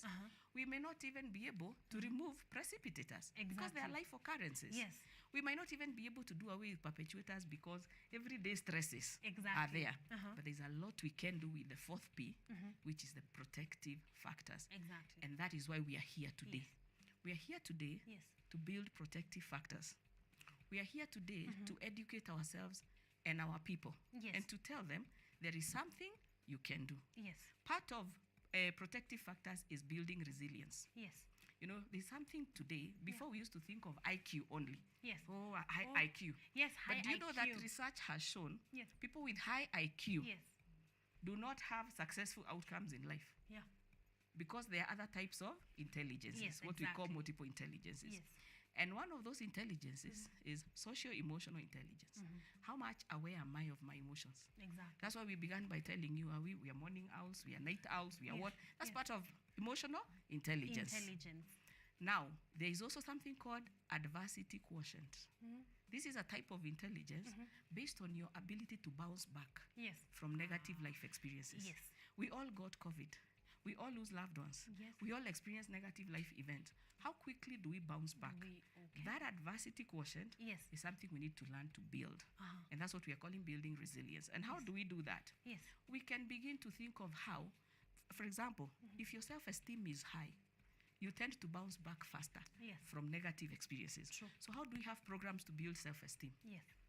There's something we call self-efficacy or self-belief. Yes. Self-belief is where you think and believe that you're in charge of events. You Yes. can make things happen. As opposed to you're at the mercy of Things are external happening factors. to you. Okay. So Yes. we want to build self-efficacy. Efficacy. We want to build something we call internal locus of control. Yes. So that I'm not sitting waiting. Anyway, I failed the exam. There's nothing I could have done. You know that lecturer. You know that course. Yes. You blame everyone else except from looking you. inside. Yes. So we want to build a strong internal locus of control so that you can believe that you can make a difference. Exactly. We want to build assertiveness skills. Oh, yeah. Assertiveness skills are so important because I know you have lately seen how people are killing each other in relationships. Yes. One of the reasons is because of lack of assertiveness. Yes. You saw things are not right, but you're not And able to say no take a and I am stand. walking away. Exactly. You're not able to do that. You're passive in a relationship. So you become a victim. Yes. And I tell people, if you want to know whether your relationship is good, ask yourself, is it symbiotic? Yes. Are you giving and taking? Or is okay. it one way? Yes. One way is parasitic. Yes. In biology, you learned about parasites. Parasites, true. And one of the animals that's a parasite is the tick. Yes. It lays on the host, which is the cow. Yes. And it takes the blood from the cow, and the cow finally drops dead. Some of us are the cow in the relationship. Yeah. Others are the tick. We Yes. need to become aware. Yes. So assertiveness is about realizing that, you know what, here I am becoming the cow. Exactly. And I need to say no. Yes. The other end is aggressiveness. Some of us are aggressive in relationships. So we are the tick. Yes. We are busy preying on our partners cows, unknowingly, exactly. unknowingly. And we are choking them to death unknowingly. Yes. In the process, we end up with dysfunctional relationships, which can then be a trigger, can be a precipitator, can be a perpetuator. Yes. The other important thing we want to do as part of protective factors is building self-awareness. I'm sure by now you're already beginning to understand the value of self-awareness and Yes. self-monitoring. Yes. I must be able to ask, by the way, how am I feeling today? Yeah. And you know, if I ask you how you're feeling today, you might struggle picking the emotion. Oh, yeah. Is it anger? Is it happy? Is it joy? Yes. Is it excited? Is it moody? Is it so emotions and understanding them and labeling them Yes. is very key. And yet, you know, we say that men are not supposed to feel. Yeah. That's what we say in Africa. That They're is- supposed to look like they have no feelings, all right? Exactly, yes. That's not going to help in terms of building protective factors. Protective So we must become factors. aware of what am I thinking. She said that mental illness is about disorders of thinking, feeling and behaving. So True. by monitoring our feelings, Yes. monitoring our thoughts, and monitoring our behavior, we can actually build resilience Yes. against mental Against health mental and mental illnesses. Yes. And substance use And substance use disorders. disorders. Yes. Absolutely. Yes. The other thing is about coping strategies. For example, when I lose a loved one, what coping strategies do I have? When I face stress, what coping? tangible coping strategies do we have? Yes. We need programs to build these coping strategies. We need people to know that when you have stress, it's not harmful as stress. In fact, there's something we call eustress, EU. Yeah. Eustress. Yeah. Eustress is functional stress. If we didn't have eustress, we wouldn't be here today. Oh, We would yeah. be in bed and saying, it's not so serious anyway. Exactly. So a little stress, functional, Yes. helps us to be motivated. Yes. But when it becomes too much, then you get into distress. Yes. And that is the stress that is harmful. So we need to help people have coping mechanisms when there is stress. And finally, we need to create what I call a therapeutic environment. A therapeutic environment in our homes, a therapeutic environment in KU, and that's what we are working on now in this Exactly. Mental Health Awareness Month. Yes. How can we build a therapeutic environment where, for example, our community knows Yes. if I'm struggling with a precipitating factor, Yes. I can reach out for help. Exactly. If I am struggling with a perpetuating factor, I can reach for out help.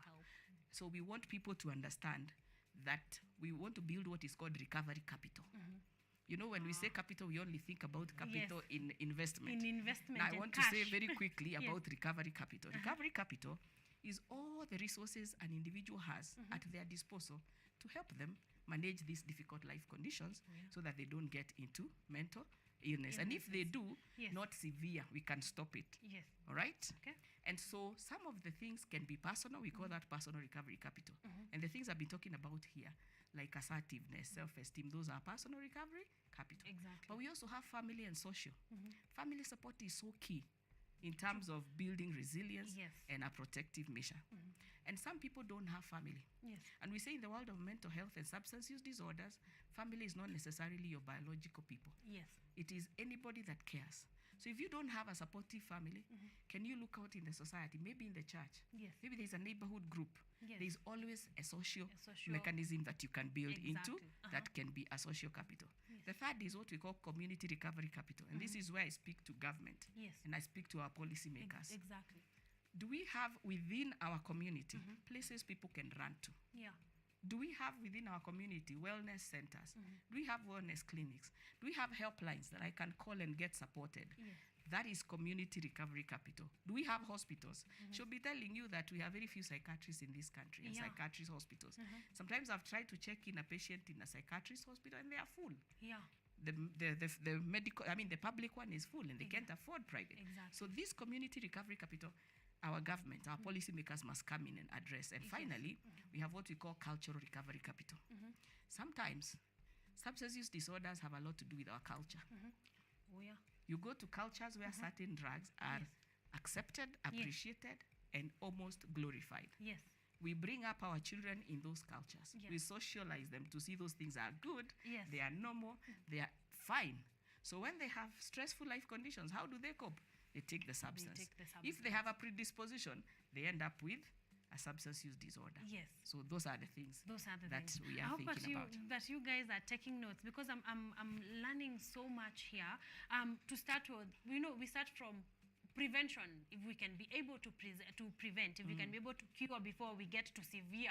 You know, we are trying to, if we can, you know, come back, take steps back and actually keep this from happening, it would be a much, like they said, prevention is better than cure. And so we're having this conversation so that you can know the predisposing, the precipitating, the precipitating, the perpetuating, so that you can be able to put a stop to it even before it goes to the severe side. Wow, there is something that was happening here at Kenyatta University, and we were comparing mental health disorders and substance use disorders as Siamese twins. And I just wanted Dr. Ongecha to expound on that just a little bit, so we can be able to understand, because there is it's like they're almost intertwined, and we would like to understand that relationship, that comparison to a Siamese twins. Yes. Thank you very much. You're most welcome. Thank you very much, Dr. Adonga. I just wanted to add something about the predisposing factors and the precipitating factors. Yes. One of the major predisposing factors is issues of pregnancy and delivery. Yeah, and I didn't want us to miss that. Yes. Because when people are told, when the mothers are told that when you are expectant, kindly go for the clinic. Yes. And make sure you deliver in a health facility. A lot of care during that period is very paramount to mental health of the person. Yes. Yeah. So it's one of the major predisposing factors, and I would want to bring it up because that is where it begins. Yeah. So if we lose it, then we will be living with this child who has these problems, and they'll be discovered in the first year of life, the second year, the third year. We see a lot of children having difficulties in the first, second, third year. Exactly. Simply because of the care. Yes. So we would want to, in terms of protective factors, encourage the mothers to go for antenatal care the moment they discover they are pregnant. They are pregnant. Yes. Okay. That is very important. Then the delivery, also to make sure that they deliver in a skilled facility, that they get skilled delivery. Yes. Skilled delivery. Yes. Yeah. I mean, we have had a lot about postpartum stress, and I'm thinking the way we were talking about predisposing, the reason this kid might be having a dysfunctional parent is mostly because they did not take care of their mental health during this prenatal period and postpartum stress and everything. So yeah, that I totally agree. That is an important point, because we raise healthy parents, then healthy parents are able to take care of healthy kids, are able to bring up healthy children. Yes. So we sort the problem like from the root. Okay. Then there's the second aspect of medical conditions. Yes. Yeah. As precipitants. Yeah. And even perpetuators. There are some medical conditions that would predispose you to mental illnesses. Yes. Several. Can be diabetes, can be that hypertension, can be head injury. Yeah. It can be infections. Remember, people suffer from malaria, then subsequently you hear people talking of cerebral malaria. Yes. Yeah. Yes. Because they actually end up with some consequences of that malaria. Yes. Yeah. That is now on behavior and affecting their cognition. So, exactly. So there's that aspect that we also have to remember. That the medical conditions could be precipitators, could be predisposing factors, and can also be perpetuators. Yeah. So this, and this is also where now the substance use disorder comes in. Yes. Okay. Yeah. This is where we are calling them Siamese twins, because having one can lead you to having the other. Yes. Yes. Yeah. But the reason why it's important for us to talk about the Siamese twins, because people have always thought that substance use disorder is okay, you've decided to take it, so everything is your own problem. Exactly. Yeah? But then, I want to tell you that there are two aspects to substance use disorders. Why we talk about a Siamese twins. Could be that you started the substance use and then you develop mental illness. Or you started with a mental illness that predisposes you to using the substance as a coping mechanism, or just that the disease makes you, in terms of behavior, get into those risky behaviors of just drinking or using substances without thinking about their consequences. Yes. Yeah. So the adage, is it the chicken? Yes. Or the egg? Yeah. Because at the end of the day, what everybody will see and what the relatives come with or the family will complain is, Beatrice is taking a lot of alcohol. Yeah. Yeah? Or Beatrice is smoking cannabis. And that will be their problem. Yes. But they don't know that probably Beatrice had a problem. Exactly. That she's been living with. Yes. And it's only the substance that she has now started taking. Yes. And they can see her doing this and then the behaviors that are related to the substance. Exactly. For example, some of the things that we talked about in protective, building resilience. If you have low self-esteem, Yeah. you are a high school student. Yeah. And when you go to high school, people start having small relationships. Yeah. And you here, you can't talk to a girl. Yeah. Yeah. You are in class. You know the answer. Yeah. In fact, your answer is the best Yes. compared to the people who raise up Are their raising up hands. their hands. And you can't say. Then suddenly one day, somebody by chance gives you something to test, or you say, oh, okay, I hear they say that when you drink, Yeah. then things change. Actually, some kids say that they discover that when their father takes alcohol, Yes. he becomes very approachable, Yes, can and now easy. speak easy. So they also now say, let me also take this. Yeah, this might make me a little bit more. And actually, it happens. Yes. Yeah, so when they take it, then they can now So talk they think to they a girl. approved right. Yeah. Then now that begins, because now for me to now Yes. be able to even do this, I must take a bit. Okay. But if you have that predisposition, Yes. you will continue. You will continue, and now it will become an abnormality. Yeah. Or It will as- affect your Exactly. social, occupational, Exactly. emotional, and everything of your life. Yeah. Okay. So there is that. So that's why we say, is it this that started or who started? Or who started it? Yeah. Then And I that's where am- the Siamese twins comes. Yes. Then there's also the bit that you could be having a mental disorder like depression. That's one of the mental disorders. You can have depression. Yeah. You can have what we refer to as a bipolar illness. Yeah. A mental disorder, even schizophrenia. We'll talk about them next week. Yeah. Hope Yes. these guys will tune in on Yes, Monday for exactly. details about Yes, we this. shall. Yeah. Yes. Yeah. So I just wanted to highlight that this you may have these conditions, and because they come with feelings of you feel good, Yeah. or you don't have the control of what is good, what is bad. So when you find these, you will take it. You just and take them. again, Yes. you'll find yourself continuing to take. Yes. There are also those who say that when they take the substance, yeah, like let's say if I was suffering from a condition that I'm hearing voices. Yeah. When I take the substance, then of course when you are drunk or when you are high, Yeah. you can't feel those other problems. Exactly. Yeah, I hope the people who are high, they know. The people who take substances, they feel so good that even when you make noise around them.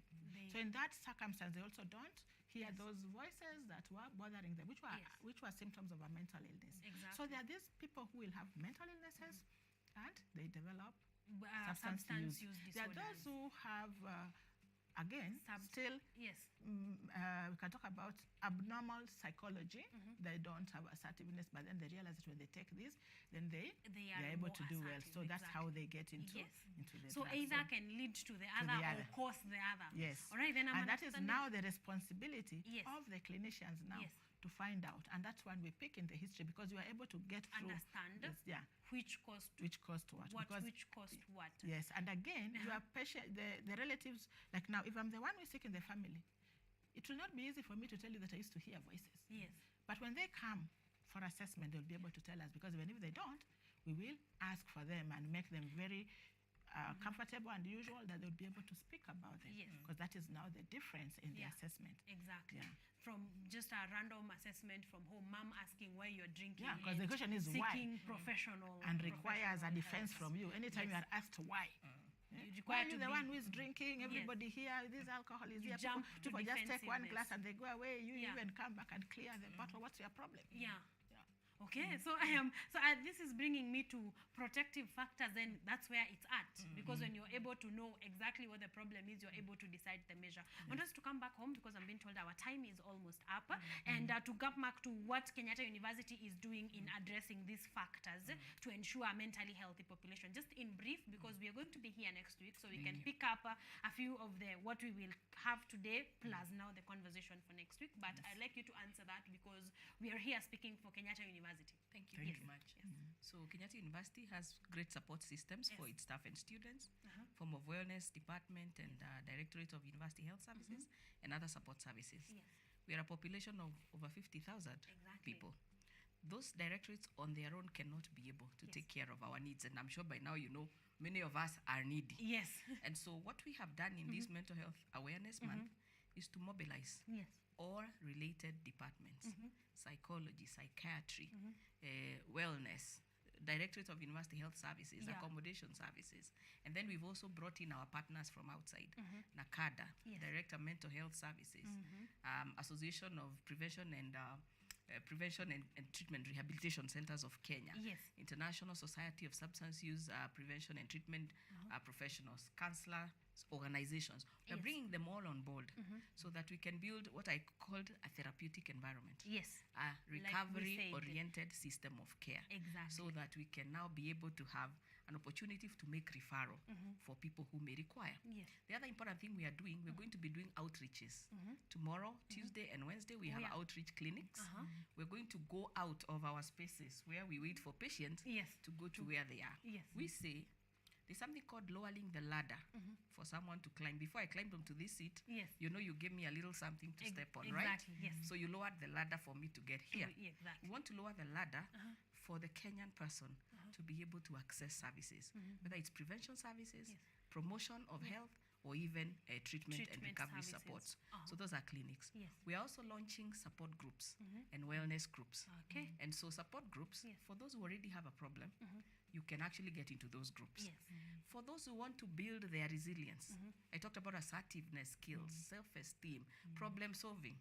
We're actually going to have wellness groups also being formed. And we're going to be doing that at the Directorate of Health Services and at the Bishop Square. Yes. So we invite people to come and see us. And finally, we are also going to have a big webinar on 30th, which we 30th shall of open May. online for even Kenyans and global people to listen. And we're also going to do 2 outreaches to our neighbors. We have a primary school within KU called Kenyatta University Primary School. Yes. We have a secondary school in our neighborhood called Kiwanja Secondary School. Yes. So that is what we are doing as Kenyatta University. And I am just inviting everyone to be part of this great initiative. As I also tell you, in your own space, please go and do something. Yes. Go and pass this message. Go and reach out to someone who needs support. Tell them there is care. Tell them something can be done. Yes. Thank you. Wow, amazing. Thank you. Thank you so much for honoring us with your time and giving us your time. Dr. Ongecha, I don't know if you have anything to add in very briefly. Yes. Yes. Thank you very much. And I think I want to thank you for this because we've given a platform for people to know what there needs to be done. Exactly. I only want to say that mental health, mental illness is our all responsibility. Yes. Yeah. Because remember, there's the individual and the society. And When you society. leave this individual who is mentally ill, you are also affected as a society. Yeah.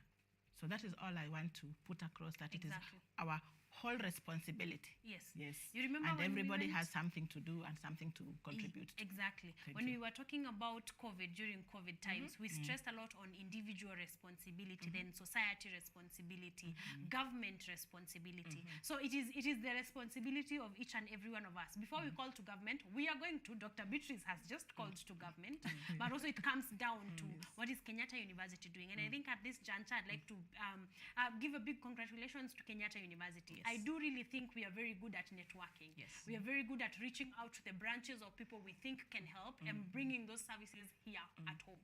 So one, if you're within Kenyatta University, you have no excuse. You have, by the end of the 30th of May, this month, you should be a pro in matters mental health. You should know where to seek help, how to help another person. And if you are, without the borders of Kenyatta University, the webinar will be there. And I believe you're always doing outreaches. Time and time again, there are always outreaches. So if you keep your ears open, if you keep it KUTV Kenya, we are always sharing what is happening. So keep it KUTV Kenya, also keep it Kenyatta University. I'm sure our online handles are also very active. So go to Twitter, to our website, and you can be able to get all this information of everything that's happening. Yes, Dr. One more thing, Blessing. Yes. We have another 3 talk shows. Yes. One tomorrow. Yes. One next Monday. Exactly. And also next Tuesday. Next Tuesday. Please So tune yes, in. so please join us again to next week. We are going to finish up. We are going to be talking on more on what Kenyatta University is doing. Then we are going to be talking about actually mental health disorders. What are they? What do they look like? Richard Okenya is going to be here this morning.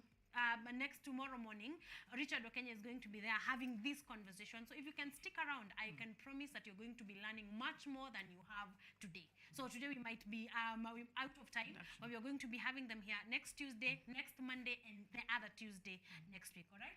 I think you, in case you have anything to say and buy, this would be your opportunity. Thank you, KUTV, yes, for making it happen. You're most welcome. I want every person everywhere to realize that mental health is our challenge. It is our priority. Exactly. Thank you. Wow. Thank you. Thank you so much for joining us, Dr. Ngecha. I only want to mention substance use disorders and mental illness are Siamese twins. Yes. Yes, and it's not a weakness on anybody. It is a condition, a disease that would require the same impact that it requires when you have diabetes, malaria, TB. Yes. So these things we are here to offer help, just like you would be physically ill and you're sorting for help. Thank you very much. I'm definitely looking forward to next Monday because the lessons I'm learning, this is a whole course. Right? You should have brought certificates. Karen participated. Thank you. Thank you so much. Ladies and gentlemen, I'm leaving you with the Ethiopian people, who are fattening people for contests. That is the feature I want to leave you with. But when we come back, we're going to be having our last conversation of the day, even as we work towards the top of the hour and to close the show. So stick around to KUTV Kenya. It's an honor and a pleasure. And I'm also going to be getting to your comments. So leave them if you have not. Kimbia pale YouTube KUTV Kenya, or on our social, on our WhatsApp or SMS line on 0739 110544. I'm going to be getting to those in just a bit.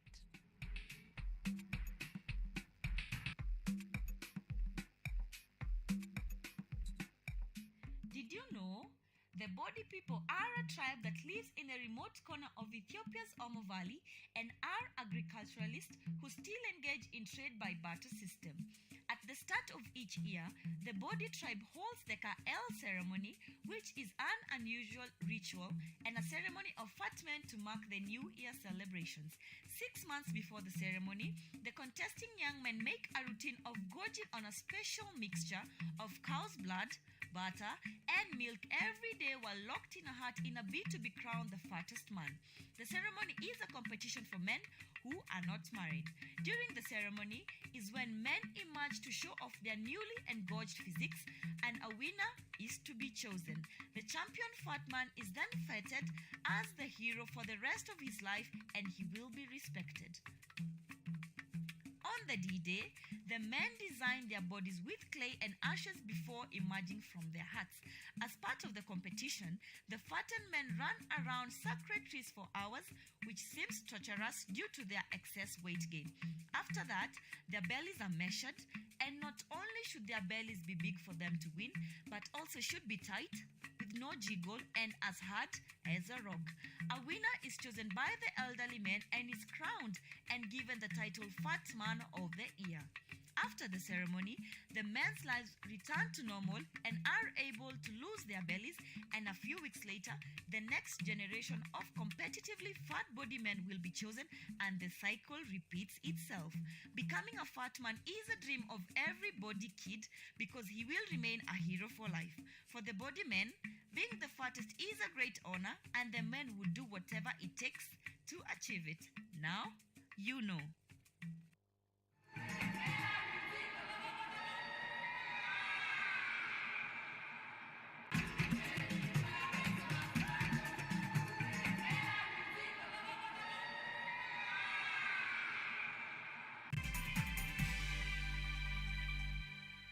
Are you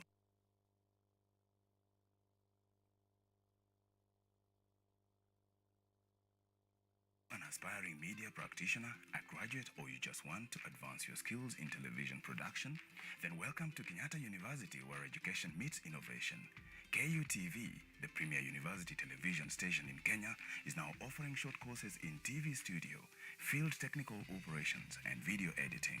Through these courses, you will acquire hands-on skills on camera operations, media production, lighting techniques, audiovisual editing, and sound and visual control, and how to operate key equipment in modern TV control room. Enroll today at KUTV and discover your full potential in cutting-edge TV broadcasting. Graduates of these courses will receive professional certificates. For more information, visit our offices at KUTV Studios or call us on 020-870-4252 or 020-870-4255 or SMS us on 0739-110-544. KUTV, a new experience.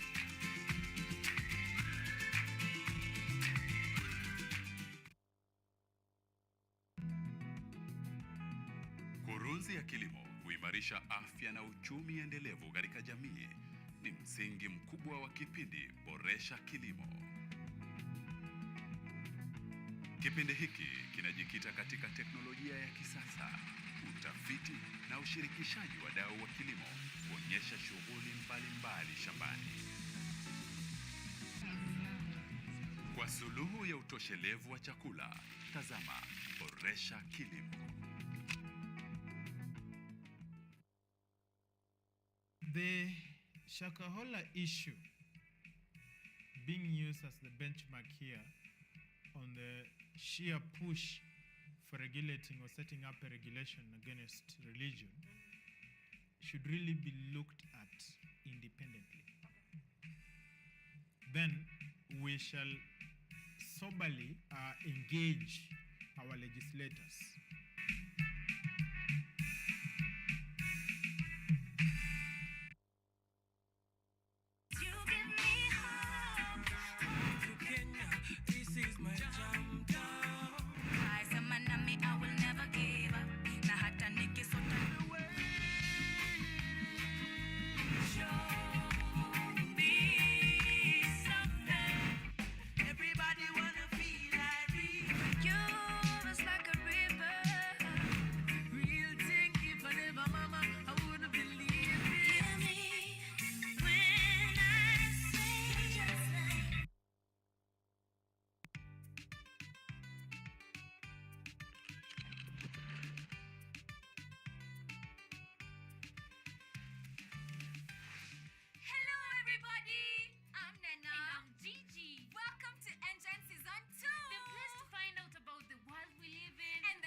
Adventures across the African continent. See breathtaking wildlife, stunning landscapes, and out of this world technologies. Meet incredible scientists and learn fantastic facts. Explore, discover, be amazed. Be part of the next generation of African change makers. Be a part of Engine, Africa's #1 science discovery program. Yay! We're learning every day. Engine leads the way.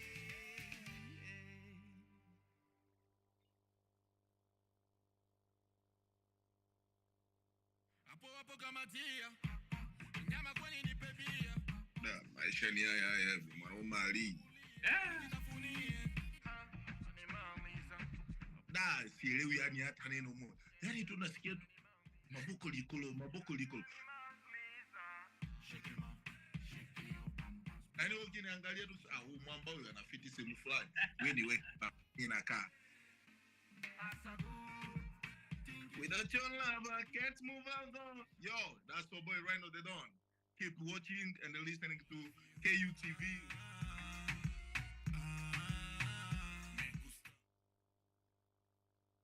Focus on Health is a show that creates awareness on matters health and informs you on various diseases, their causes, treatment, prevention, coping, and support. So join me, Boari Michelle, every Thursday at 7:30 p.m. only on KUTV. You can also follow us on our social media platforms at KUTV Focus on Health on Facebook and also on YouTube, and Health Focus on Instagram, because your health is your wealth. Stay safe and stay healthy.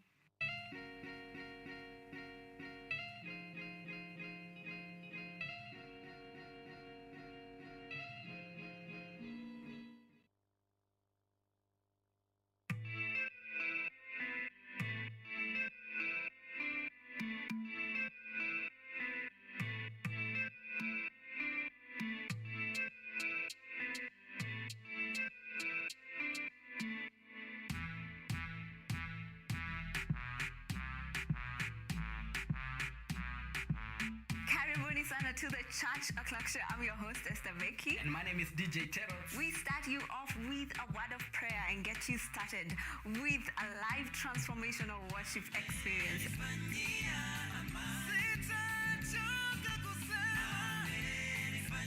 have our minds renewed by the word of God on the word segment.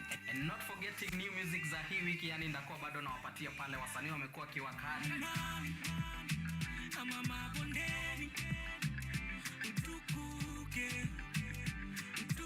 So make sure manzo tune in because zitakuwa zina flow pia pale mixes kwa wingi, yani zitakuwa zina come through, and pia performance yani from our gospel artist hapa on Gospel Arts from 7 to 10 a.m. only on KUTV.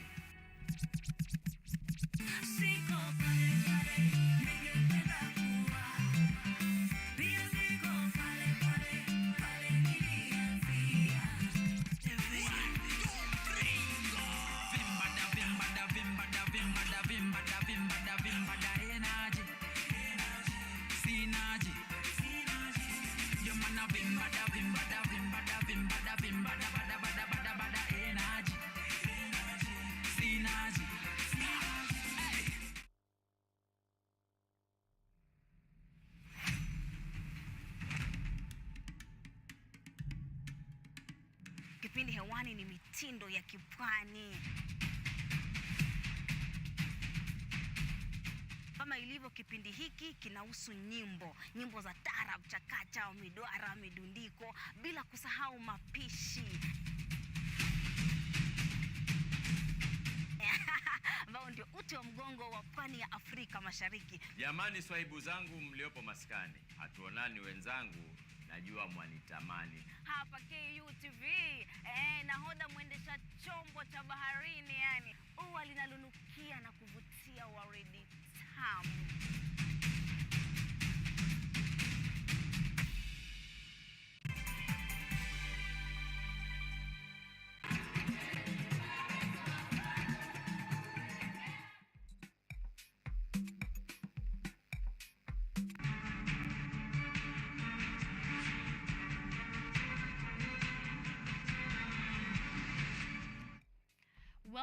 Welcome back, ladies and gentlemen. We are at 28 minutes past 9 a.m., which means we are headed into the last half of the show, and we are doing good. So far, so good. We have had two conversations. Well, one entertainment conversation, because we started with our live acts of the day, and they gave us amazing music, and we are happy about it. And then we moved on, and we were talking matters mental health, and we have had Dr. Ongecha and Dr. Beatrice from Kenyatta University, and we have had an extensive conversation about mental health, and they will be back here with Okenye. Dr. Ongecha and another doctor will be here with Okenye next this Tuesday, and then next Monday we're also going to be having another conversation still on mental health, and next week on Tuesday. All right, so you can stick around if you've been wondering about any question matters mental health. This is your time, so stick around and tune in. But we are moving away from that just for a minute, and we want to talk all matters menstrual health. I've already asked for an apology in advance in case I say mental health, because it's just from that conversation. But no, we are here. I am joined by a lady and a gentleman, and we are going to be talking all matters menstrual hygiene, and breaking the cycle and all the stigma and all the beliefs that surround menstrual conversations, really. So we're going to be talking about that, because this 28th of May is International Menstrual Hygiene Day. So we are taking advantage of this and having important conversations. Stick around. I know you learn a thing or two. And comment. Kimbia pale YouTube. We are streaming live right about now. Leave your comment on matters menstrual health, matters mental health. I'm going to be getting to it before the end of our show. But right about now, let's engage our guests, because they came. They're here. Good morning. Good morning. How are you guys doing? I'm great. Do we say ladies first or men in front? Where do we start? Ladies first. Yes. Okay, Carol, please say hello to our audience. Tell us who you are, what you do, and the conversation that we are talking about here today. Okay, good morning, our viewers. My name is Caroline Gitao.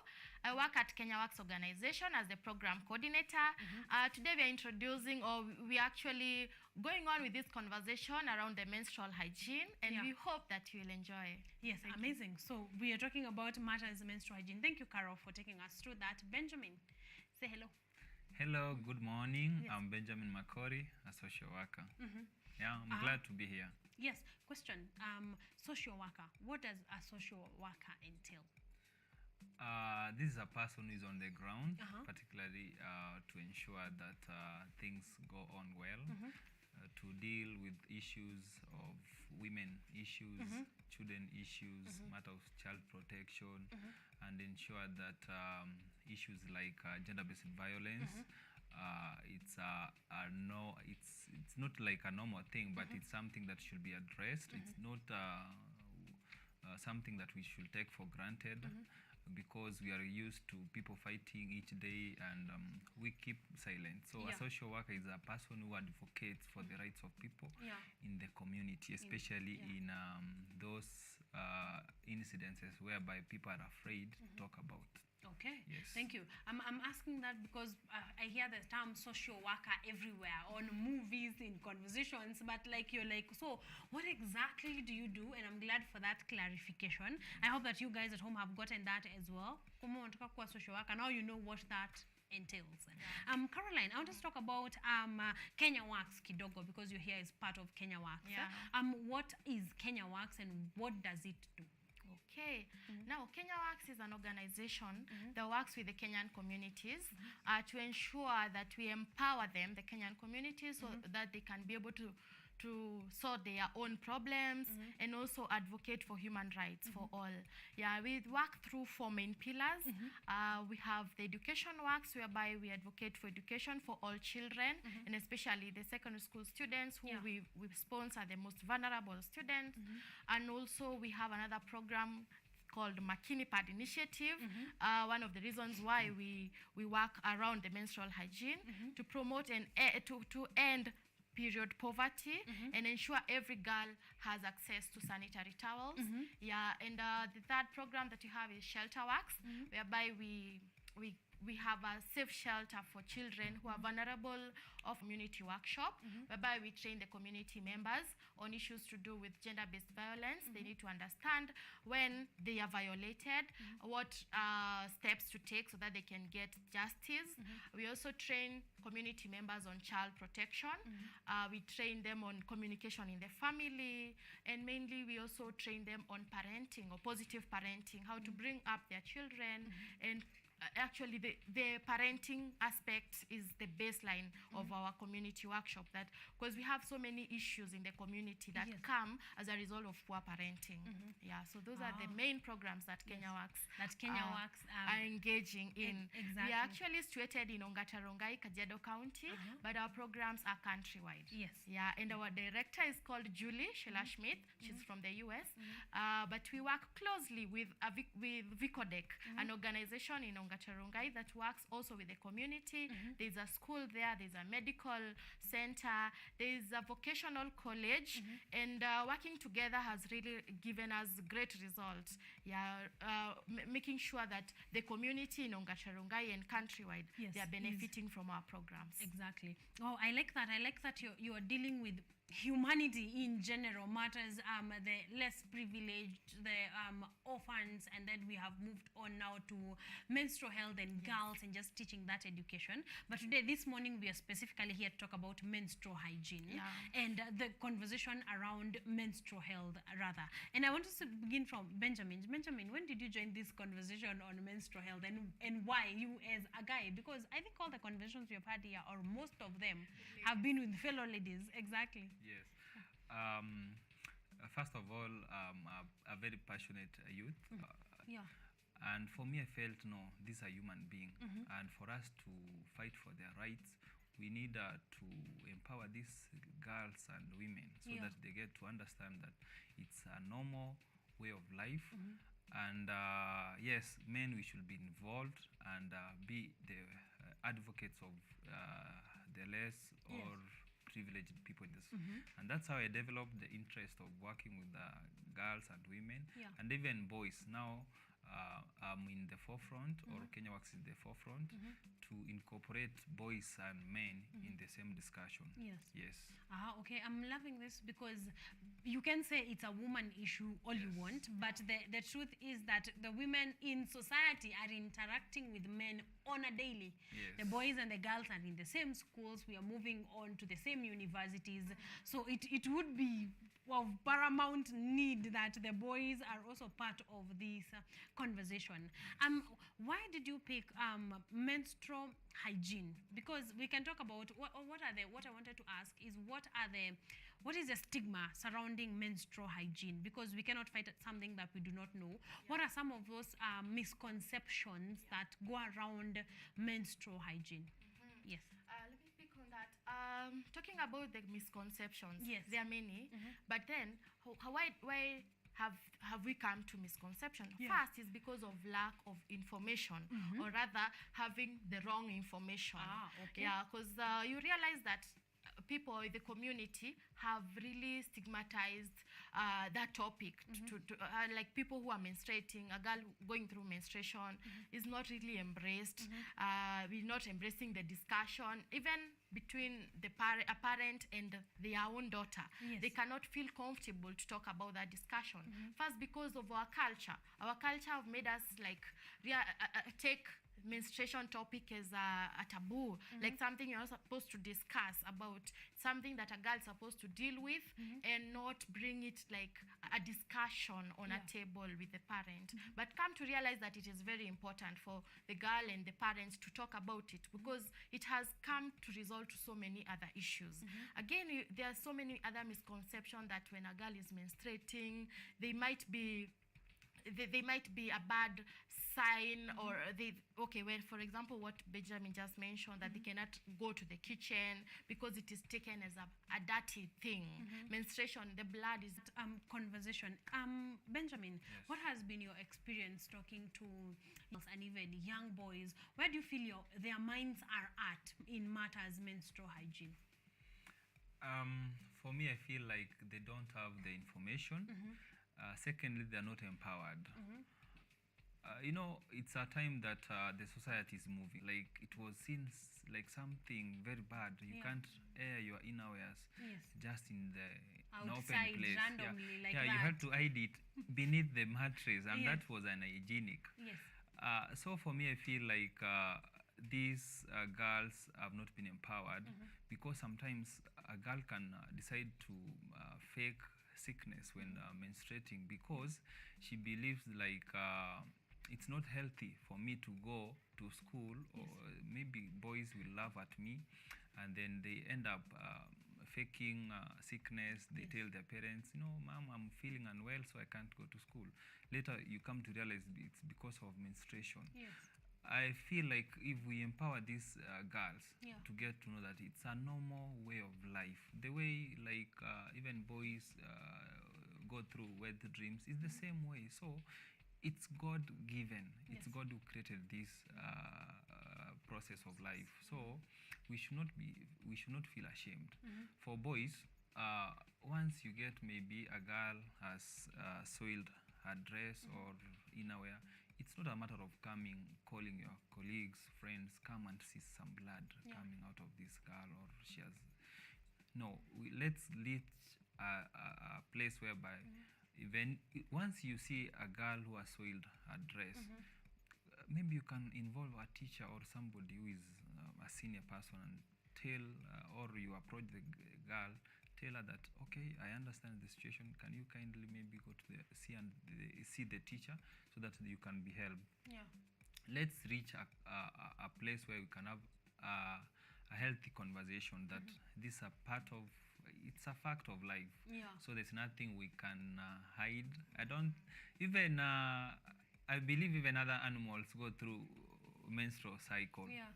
So as human beings, why must we feel ashamed? We need to find a way to deal with it, because it's not going anywhere. Yes. I mean, and you would think, don't you find it strange, like the fact that menstrual cycles happen every month? Shouldn't we be further ahead in this conversation? Exactly. Yes. It should already be a normal fact of life. Yes. As we are now in this theme, we are moving with the theme, making menstruation a normal fact of life, that anyone will feel comfortable discussing about it. Now, on my own self perspective, I really feel for these young girls who are starting menstruating, because for one, most of these girls do not get information from their parents. They get it, either they start menstruating and they learn about it, or they get it from their fellow students, let me say children, other girls, and they don't get it in the right way. So we are really pushing for the parents to be the first people to talk to their daughters on this, so that they can understand and feel free to come to their parents and also discuss the problems that they might be going through when they are menstruating. You realize that issue to do with pad is also a really great, it's a profound problem in the society, especially for girls living in marginalized areas.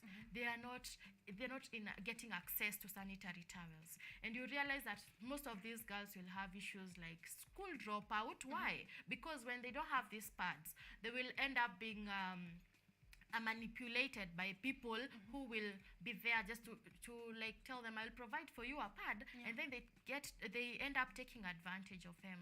They get pregnant. The girls will not continue with their school. Just because they didn't have the confidence to talk about it with their parents. Probably even if the parent didn't have that money to buy the sanitary towel, they will have an alternative and a better one to assist the girls. All right. So I'm loving that conversation, because it's not, we have not had this story on sex in exchange for pads, sex in exchange for the whole conversation on menstrual health. And I think we need, like, that is a conversation we should have had like yesterday. I want us to move to the heart of the conversation on Makini Pads initiative. And this is a type of a reusable pad. Yes. It is a reusable pad. Makini Pad, actually it's one of the main programs of Kenya Works. Makini Pad is a reusable sanitary towel. It is produced and packed in Kenya at Vicodec. Vicodec, we have a production unit whereby we do production of these sanitary towels. We have women who've been employed. They've been trained on how to make the pads. We always have a target. Like in a year, Kenya Works has a target of a certain number of pads that they can produce. However, we do increase the production depending on the people on the ground or the well-wishers who are willing to come along, add up or facilitate in the production and do the donation to the needy girls in the community. Because you realize alone as Kenya Works, we cannot be able to reach each and every needy girl out there. So we actually partner with other organizations, well-wishers, individuals, companies who are in this mission of assisting girls and period poverty. So by producing a reusable sanitary towels, we are able to ensure a girl is safe from period poverty for over a whole year. So what we do, we do with the production, we do the donation, and along with that, we do a training on how to manage their menstruation, how to make sure that this pad, the reusable pad, is used in an appropriate way so that it is able to help them. You realize there are so many issues around the hygiene part of menstruation that need to be taken care of. Like the girl needs to know how many times she's supposed to shower, how to shower, how to make sure that they clean these reusable sanitary towels, not to use the reusable sanitary towels when they are not dry enough, and also how to make sure that they do not share this pad. So all those things and so many other questions that come along when you're doing the training, we have to address them. And these pads, they can be used by, we actually go through the schools to be able to ensure that we get to the girls. And we partner with the teachers and make sure we have a teacher on the ground who will continue with this conversation after we leave. Even so, after you leave, exactly. Can we get to see it this and pad see the functionality? Thank you. This part consists of the following. We have 8 reusable sanitary towels made of really soft material that is highly absorbent. We have 2 bags here that are laminated that can be used to put the soiled pad awaiting wash. And then we have 2 holders that hold the pad tightly to the panty to make sure that it is tightly held to ensure the girl is not there is no discomfort when she's playing, walking, and all that. It is tightly held to the panty. And finally, we have a use and care leaflet that has got the instructions, the do's and the don'ts, how to put on the pad and all that. It's all illustrated here. So a whole pack of these, when we are doing the partnership with other organizations, it only goes for 550. With 550, the girl is able to go throughout the whole year without an issue. So ours is to train the girl on how to clean this pad. It doesn't really require a lot of water to clean this pad, because we have also ensured we have got material that is easily washable without requiring a lot of water. So with this sanitary towel, we've been able to reach out this year we have not finished our target, but we will reach out by the end of this year to 29,000 girls, and with partnership from other organizations, we'll be able even to reach more. More girls than 29,000. Exactly. So if you get maybe to add on the pad, personally, we do our work in marginalized areas. There's some regions you go more than, like for example, buying a sanitary towel for their daughters. It's not a big deal. Exactly. What amazes me is that sometimes when I walk to the malls, I really like those fathers who buys their daughters some sanitary towels. Those are the kind of community we want. Those are the kind of fathers we want to really have in our community. Imagining there are some regions you go, sometimes we go to distribute the pads. Sometimes we give boxers in accompaniment with the pad.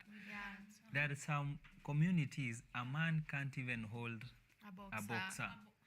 In fact, when we start distributing, they feel ashamed. Like they tell you, can you kindly give us these boxers after our daughters and our mothers have gone?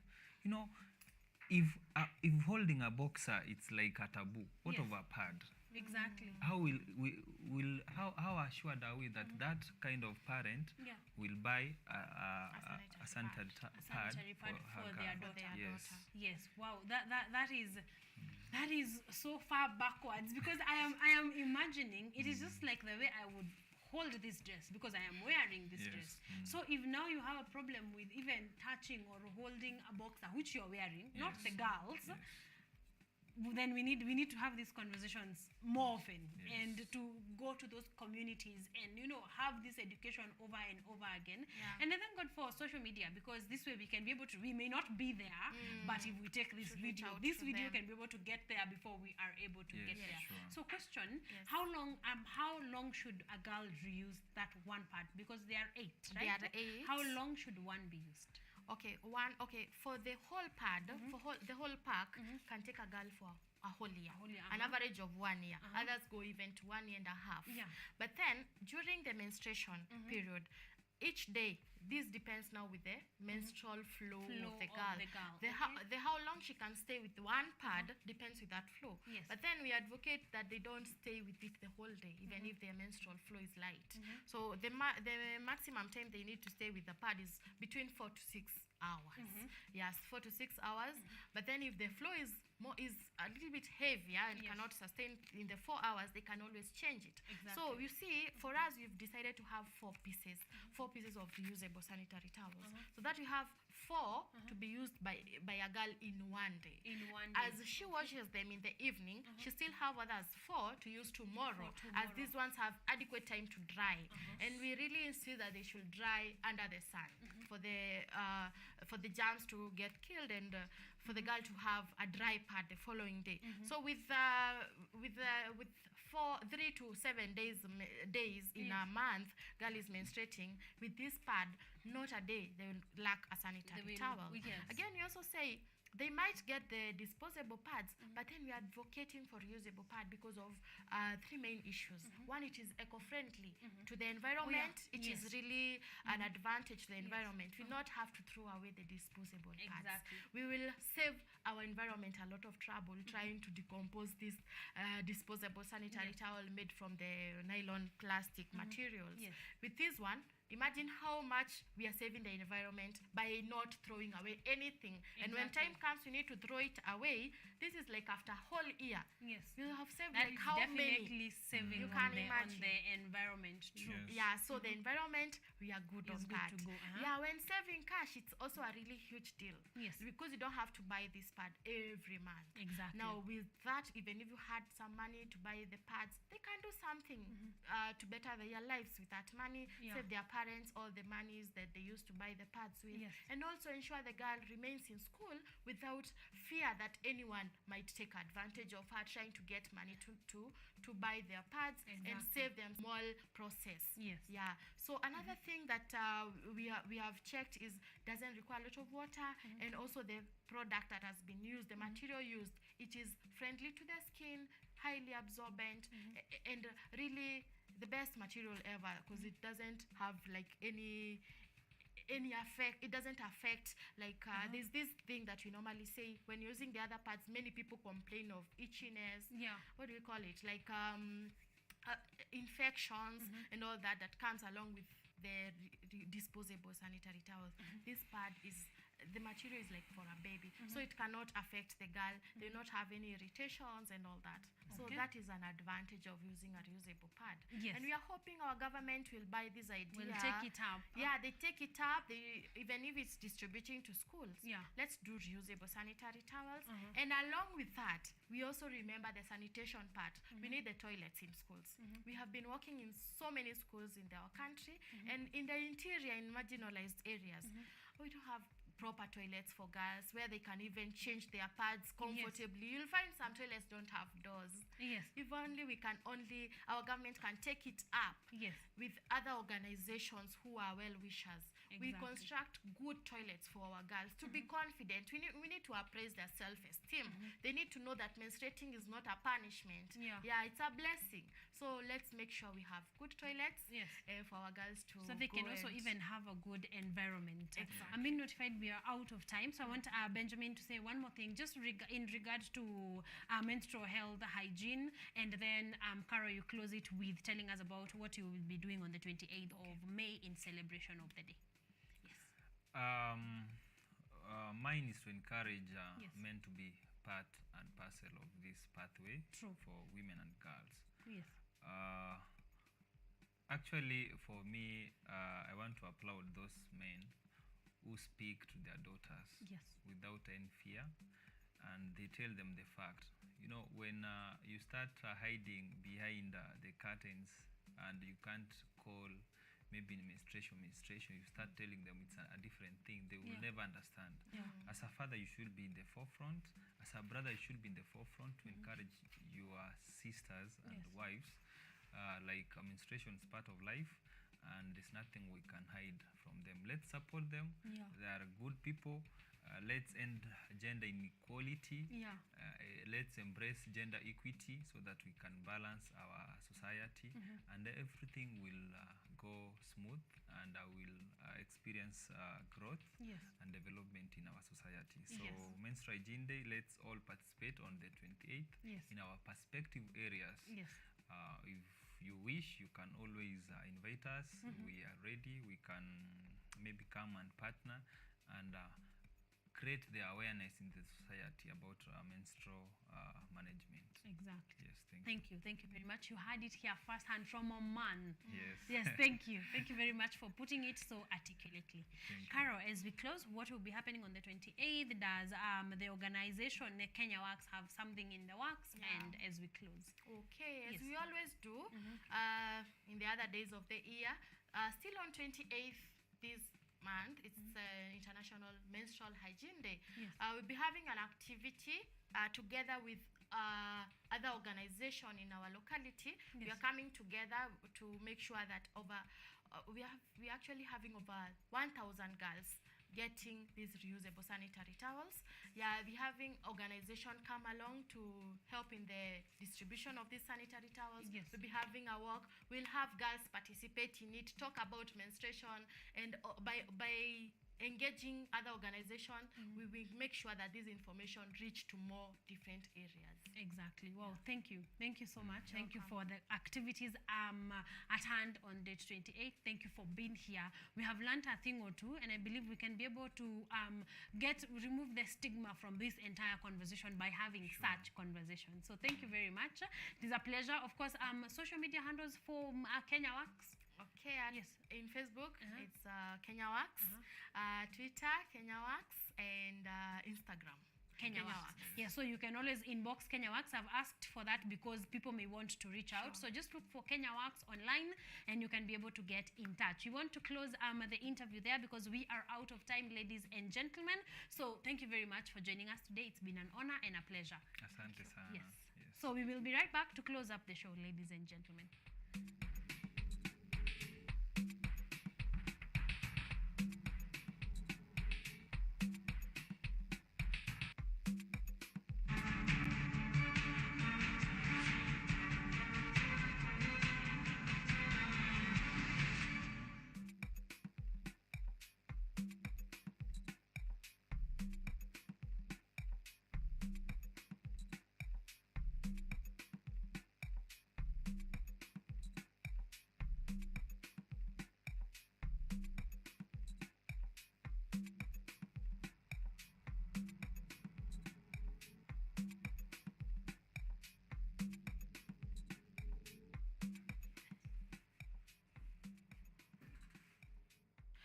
Welcome back, ladies and gentlemen. We want to close the show. We are out of time, but thank you for keeping it KUTV Kenya. Thank you for keeping it here. Thank you for commenting. Thank you for listening in, and thank you for learning of all the information that we have learned.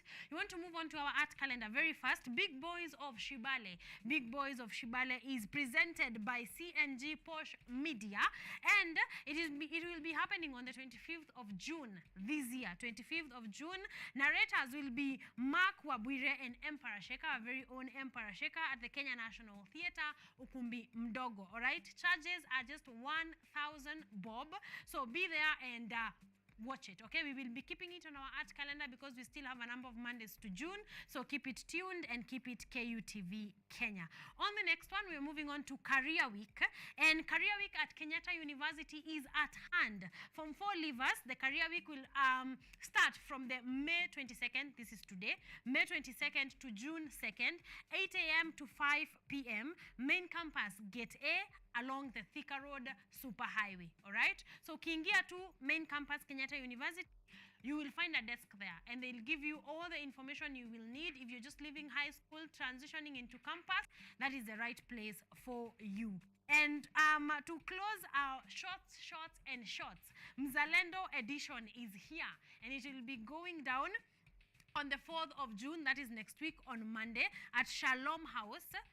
Shalom House, Nairobi, after Junction Mall. That is date 4 of June, okay? We're going to be having that conversation on shots next week on Monday. So tune in and stick around for this one. Thank you very much for staying tuned in. Miriam Juki is saying tuned in. Wahoo Tracy, anasema loving the show. Ami Thandi, Karen looking beautiful as always. Thank you very much. And Washuka Sarah, I'm learning so much, very insightful. Thank you so much for tuning in and for joining us on Art and Culture Monday. It's been an honor and a pleasure. See you next Monday. They say in the grand scheme of things, you never know what the bigger picture is. But never could I ever have pictured this. Shaking at me.